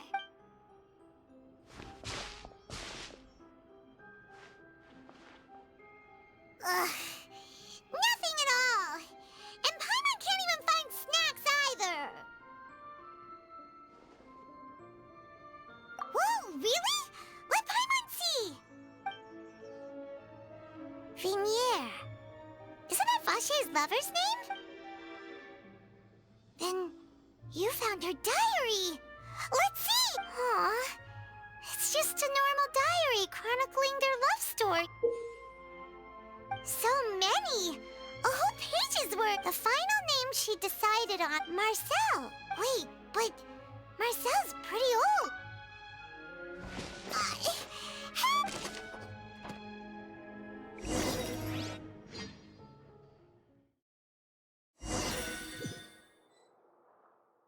And whose image do you see, Marcel? Is it a man named... Oh, so you do know that name. I'm merely surprised you'd suddenly... I was waiting for... Navia! We're back!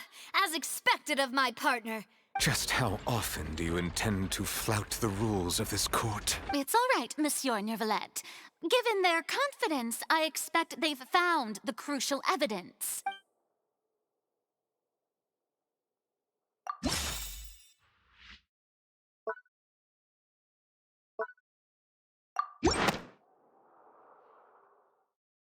But the truth of it, Marcel, is that you've always been Vache.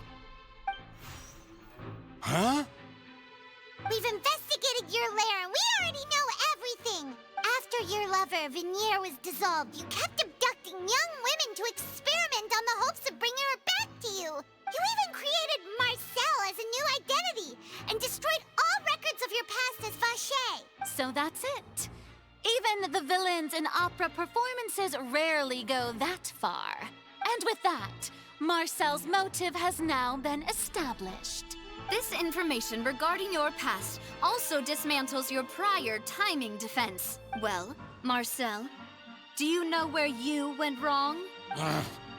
You fixated your gaze on the lover that passed away, instead of paying attention to the living people around you. So, you never noticed how we changed, or how we grew as individuals. You also never understood Boss's real expectations for his daughter. Or our determination to see things through. Your determination. Mr. Marcel, please speak up now if you would like to defend yourself. Otherwise, the trial will move on to the next stage. Do you really think I wanted to do any of this? Pay attention to you? What for? Have you ever paid attention to me? Ever empathized with my pain? Ever known how it feels to watch the love of your life dissolve right in front of your eyes? No one helped me. No one even believed me. All those decades ago, even the officers from the Maison Gardiennage were laughing at me. They said there's no way a human being can turn into water. So I must have gone mad from grief. Vignère's death was brushed away by all of you as if it didn't matter at all. Well, now you know, don't you? Ha! Well, it's too late now. All those who were dissolved you only have yourselves to blame. You set up this ornate opera house in pursuit of your so-called justice, your beloved drama, while turning a blind eye to the suffering of the people. Vignère is dead. We promised each other that we would always be together. Wherever she goes, I will follow, but I'm not from this blasted place. So I can't be dissolved, no matter what I do. Hey, is that water from the primordial sea that he's drinking? I can't dissolve! Can't dissolve! Can't dissolve! Do you all see? I can't go, I can't follow. So if I can't go where she is, what choice do I have but to try to bring her back? I did all of that, and in the end, that accursed Callus still got the better of me. I spent my entire life living on pins and needles, only to get stabbed by his idiot daughter at the very end. The suspect is exhibiting signs of mental distress. Guards, please restrain him. Don't touch me! Don't anybody come near me. I still need to save Vignère. I promise. Vignère, please, Vignère. At this point, the verdict of this trial is clear. With Mr. Marcel's conviction, the charges against Mr. Tartaglia no longer have any basis. Fine by me. I was in a bad mood, but after a show like that, I'm actually feeling pretty good. Traveler, please submit all the evidence you have collected to the guards, so that I might review and summarize the truth behind the serial disappearances case. The man now known as Marcel was originally named Vacher and worked as an adventurer with his partner and lover Vignère. During an underwater expedition, Vignère accidentally came into contact with water from the primordial sea and was dissolved in front of Vacher as a result. Vacher learned of the primordial water's existence through the work of others and began to kidnap young women for research, with the goal of discovering a method to restore Vignère back to life. To cover his tracks, he invented the new alias of Marcel and began to operate a business in Poisson. During the course of his research, Vacher discovered that a diluted concoction of water from the primordial sea can induce feelings of euphoria, and began to manufacture and market synth. However, as he accumulated wealth to fund his continued research and expanded the scope, he came into conflict with Spina di Rosula. After exchanging blows with Spina di Rosula for many years, Vacher decided to assassinate their president Callus at a banquet. Although the assassination did not go as Vacher expected, he was able to turn Callus into the murder suspect by dissolving the assassin he sent to the scene. And just recently, Vacher attempted to frame Linny as the culprit of the serial disappearances case, using a similar method. However, his attempt to frame Linny failed, and the power of water from the primordial sea became public knowledge. This case also exposed enough of Vacher's machinations that he was eventually successfully charged in court. Thus concludes the enigmatic history of the serial disappearances case, with the truth revealed to all. The Oratrice will now deliver the final verdict regarding the charges against Mr. Vacher.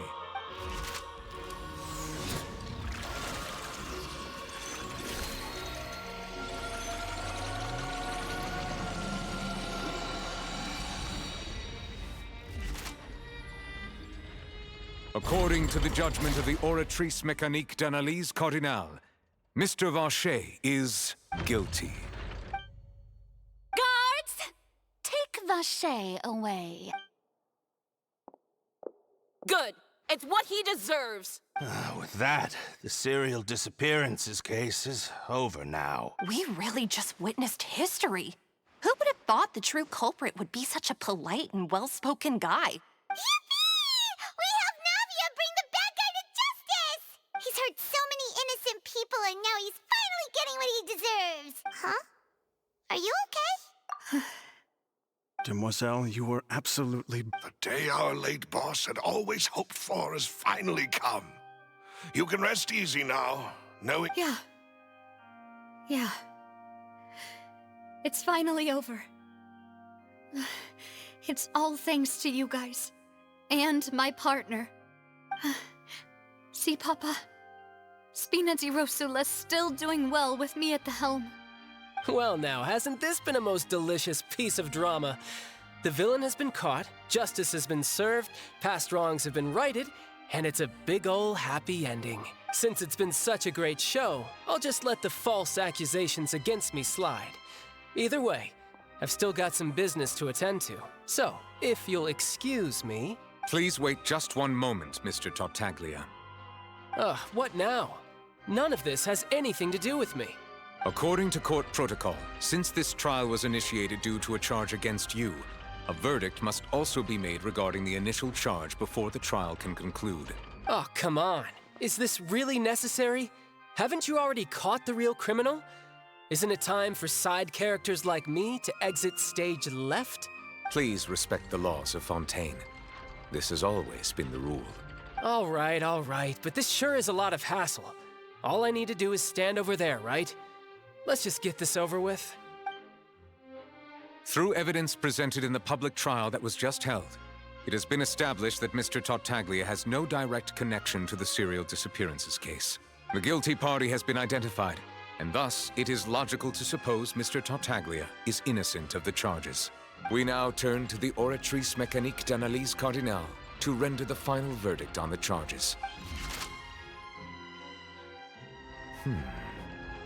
According to the judgment of the Oratrice Mécanique d'Analyse Cardinale, Mr. Tartaglia is guilty. What? Hey! That's not funny! Didn't you just say I'm supposed to be innocent?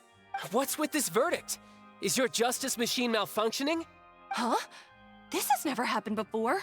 The Oratrice actually returned a different verdict from the Chief Justice. I mean, have you ever heard of an innocent Fatui Harbinger? Do you think the Oratrice might have just convicted him on general principle? But weren't the charges about the serial disappearances case? No matter what else he's guilty of, it shouldn't affect the verdict in this case, right? The judgment of the Oratrice Mécanique d'Analyse Cardinale is, by law, the final verdict of the court. We must accept the guilty verdict. Guards, please take the suspect into custody per court protocol.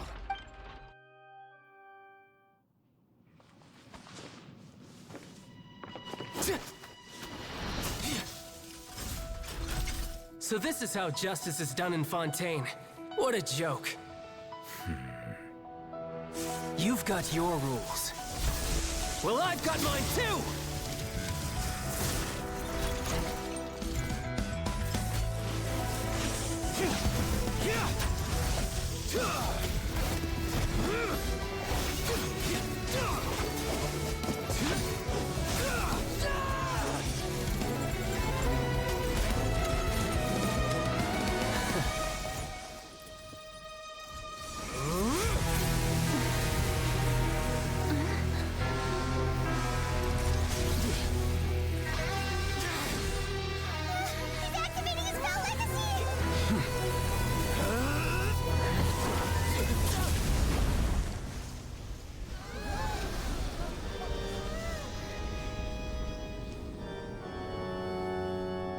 I am sorry.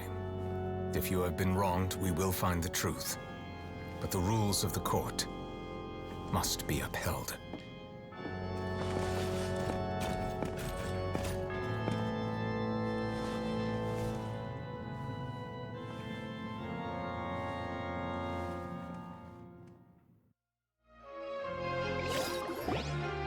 Hey, apologies. This is also the first time I've encountered such a situation. However, according to the rules established at the conception of Fontaine's court system, the Oratrice's judgment is the final verdict of the court. All I do is follow court procedure. As for why the Oratrice arrived at the conclusion it did, you should probably ask someone more knowledgeable than me. Why are you looking at me? I had nothing to do with it! I don't know what happened there either! Hey, stop staring at me! What does Lady Farina mean by that? She says she has no idea either, but that's impossible. Didn't she create the Oratrice herself? Yeah, so are the verdicts reliable or not? Can results like this really be called justice? My dearest citizens, did you really think we'd allow an incorrect verdict to be handed out in this court? Did you really believe that the judgment could be mistaken or be the result of some sort? Don't tell me. You thought even I had been blindsided by the But the way she looked just now, it was pretty obvious she had no idea what was going on. However, given the state of things, I shall give you an explanation. Everything that and, of course, for every performance, there is a script. If you thought Child had nothing to do with the serial disappearances case, it is only because you've been blinded by this everything he's done. Not to mention the danger he poses are beyond order. All shall be revealed in time. You will come to understand my noble intention. Now, having said that, although I hate to leave things hanging in suspense, it is now So she chose to make her escape after all, did she? So you're saying we shouldn't put much stock into what she just said? She probably just put on that performance to save face. As for the truth, it's unlikely that she actually has any idea. However, please be assured that I will continue to investigate this case in a personal capacity. Just as I promised, if the judgment has been incorrect, we will do our utmost to clear his name. All right. Even though we feel pretty badly for him, we'll take your word for it for now. After all, he's done plenty of bad stuff. So he should have known he'd go to prison someday, right?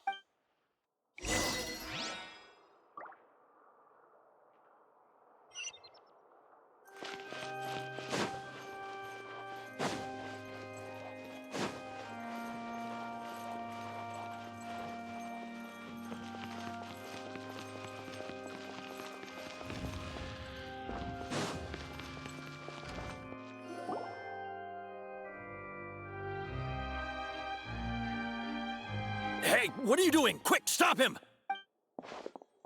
Traveler! Hey! Traveler! Marcel! What are you doing over here? Stop resisting arrest! No, wait! I just want to ask the Traveler something. I'm not looking to run away. Please, just let me ask this one small thing. Go on. Thank you. I was being led away when I finally realized something. Where did you first hear the name Vacher? I erased all records of that name. So, unless... Are you still trying to prove your innocence? Give it up. You've already been convicted. Really? You did? You're sure? You met her? But how could that be? How did you manage to do it? The Fountain of Lucine? Then she's been so close to me all along. Please give me a chance to talk to her again. Just let the Traveler take me to the fountain to see her one last time. This is the last request I'll ever make in my life. You can do whatever you want to me afterwards. I don't care. What? Give an inch and you want to take a mile? Do you think serial killers get to make requests like that? Paimon agrees. Why should we give him what he wants when he's only done a ton of super terrible things? This request, is it worth as much to you as your life? Of course! Wait, no. It's worth even more than my life. Humans. Will they betray the instinct to live just to satisfy spiritual needs? Very well. I will grant your request. Your Honor, I fear that... I will go with him. You do not need to worry about any escape. In that case, I shall leave him in your most capable hands, Chief Justice. Thank you, Your Honor.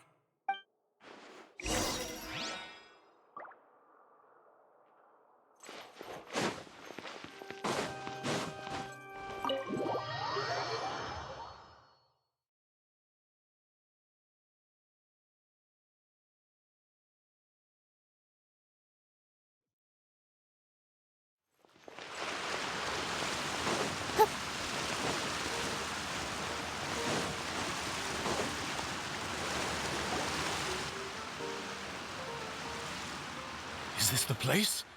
You said she's here, but what do I need to do to see her?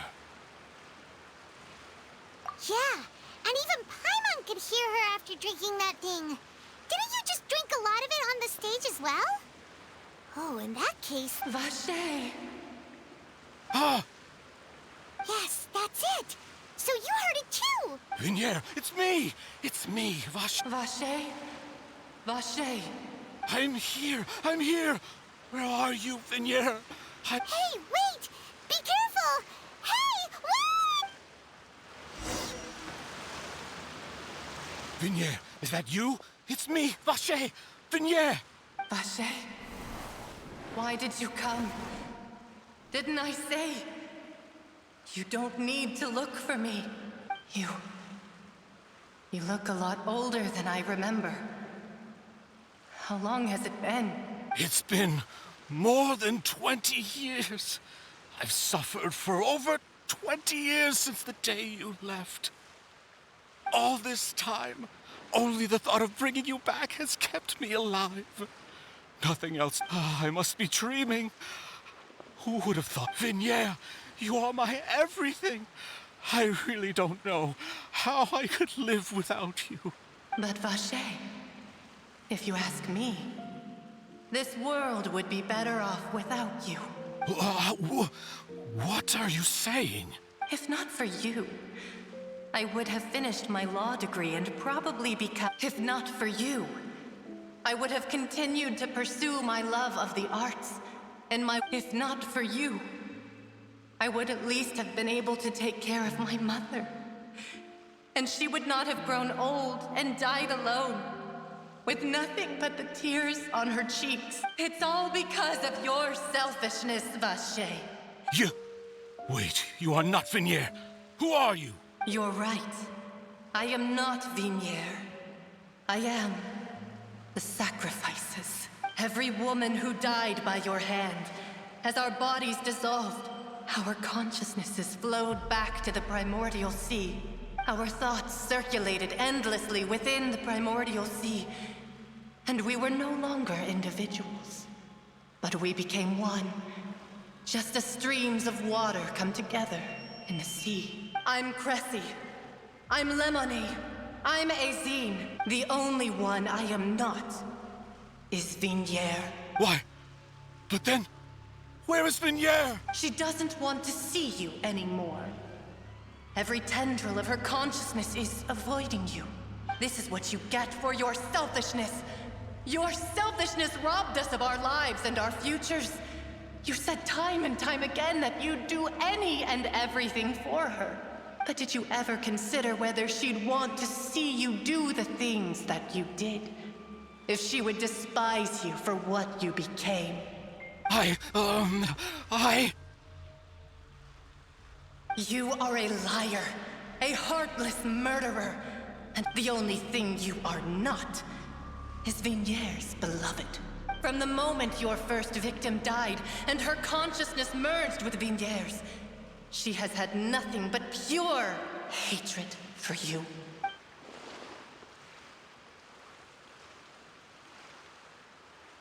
No!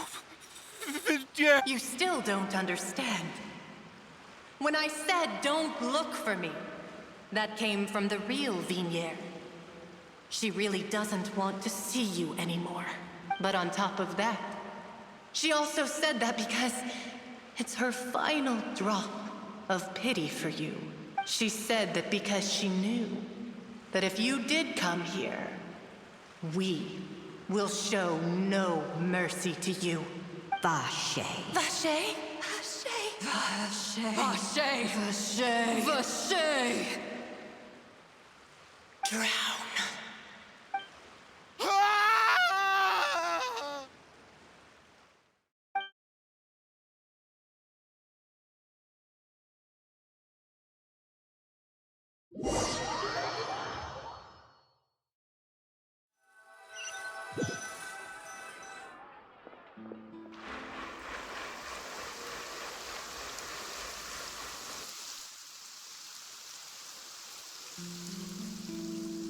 Finally, we have some time to do shopping. Gosh, it's really been a long time since we've been able to relax. Huh. Well met, partner.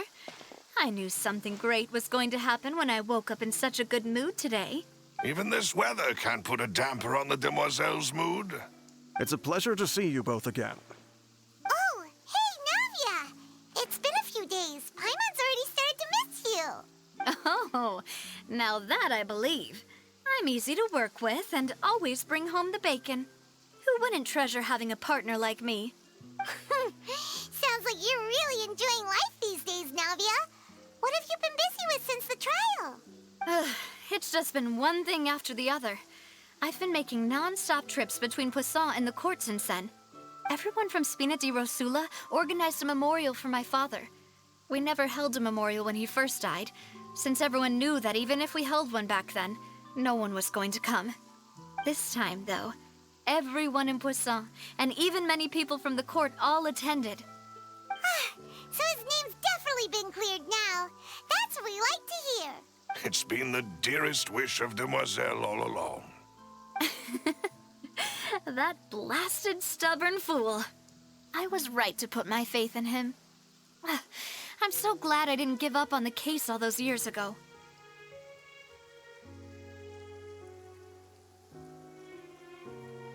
Oh, by the way, I ran into Charlotte just after I left the memorial service. Well, maybe it'd be more accurate to say I knew she would be there, and there was no way she'd just let me go. Huh? So you know Charlotte too? The Charlotte? Journalist from the Steambird? Yeah, way back when I first became the president of the Spina di Rosula, she was all over me. Wouldn't take no for an answer. I believe the story was called The True Heart of Darkness, Secret Tales of the Yellow Rose. To be fair, though, it was a really flattering feature. So, we've been on pretty good terms ever since. She was trying to lean on our friendship to get me to do an exclusive piece on the serial disappearances case. Oh yeah, she told us about that. She's always been super interested in that case, so now her wish has finally come true too. Anyway, I told her to make sure that when she writes about you guys entering the opera house with the critical evidence, that you both sound really cool. Now that's another thing to look forward to. We trust Charlotte's skills with a pen for sure. Oh, and in other news, I also took Clarand out for a meal. Oh, are you two on better terms now? While you were investigating Vaché's headquarters, Clarand gave testimony on my father's behalf. It was thanks to her that we were able to turn the tide. I wanted to thank her. I mean, there's also no point in being awkward all the time, so we took the chance to reconcile with each other. Oh, that's great. Paimon also thought Clarand wasn't actually a bad person. It's always good to have more friends. Anyway, now that the case has finally been solved, perhaps it will slowly begin to fade from the public consciousness. Oh, actually, there's still one last thing I need to do. What is it? I should pay a visit to my father's grave and tell him the truth of what happened, as well as how it all ended. And on top of that, just how much people still look up to him to this day. That includes me, too. Miss Navia. Indeed. We want to go too. We also think Callus is a really admirable person. Sure thing. I'd like you two to share the moment with me. After all, without you, there might not have been such a positive ending. And in that case, everyone, let's be off. Considering the recent weather, we'll be lucky if we can reach Poisson before dark. Yeah, you're right. It's been raining non-stop for a few days now.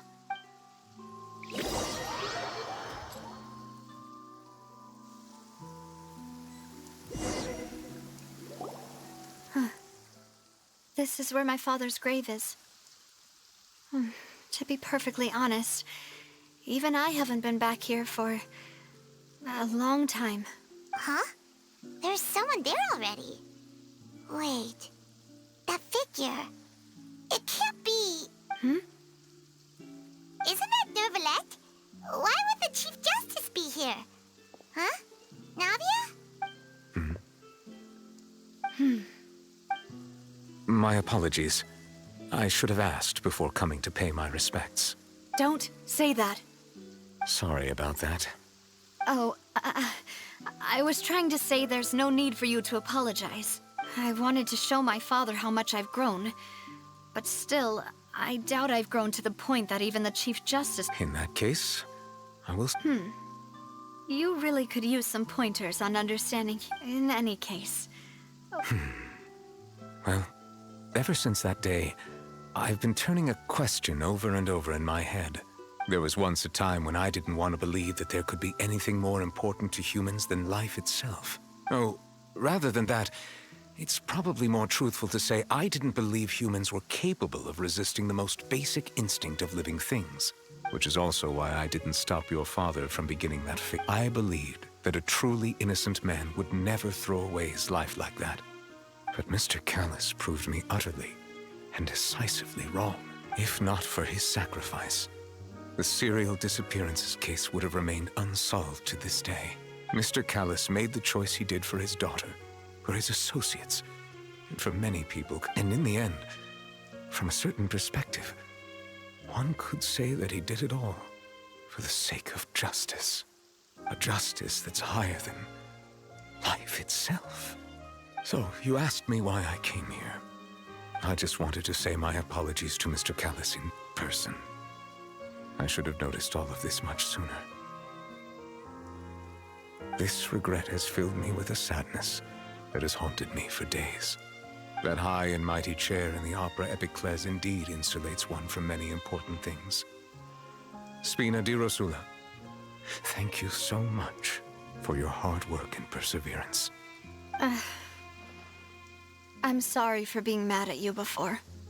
So, you're actually one of those types that's cold on the outside, but pretty thoughtful on the inside, huh? That reminds me of Silver, one of my guys. Sorry about that. Self-expression is not one of my strong suits. Didn't I just say you don't need to apologize? So Navia and Nervalette seem to have made their peace as well. Let's not disturb them for now. We can wait till after they're done.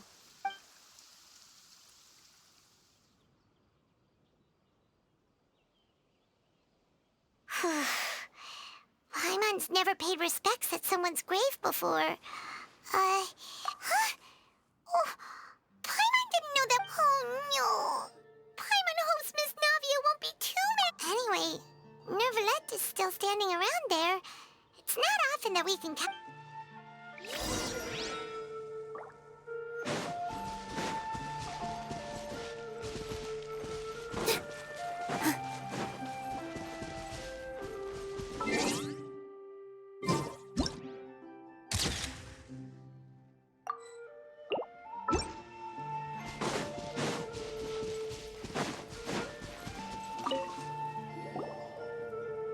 Oh, it's you two.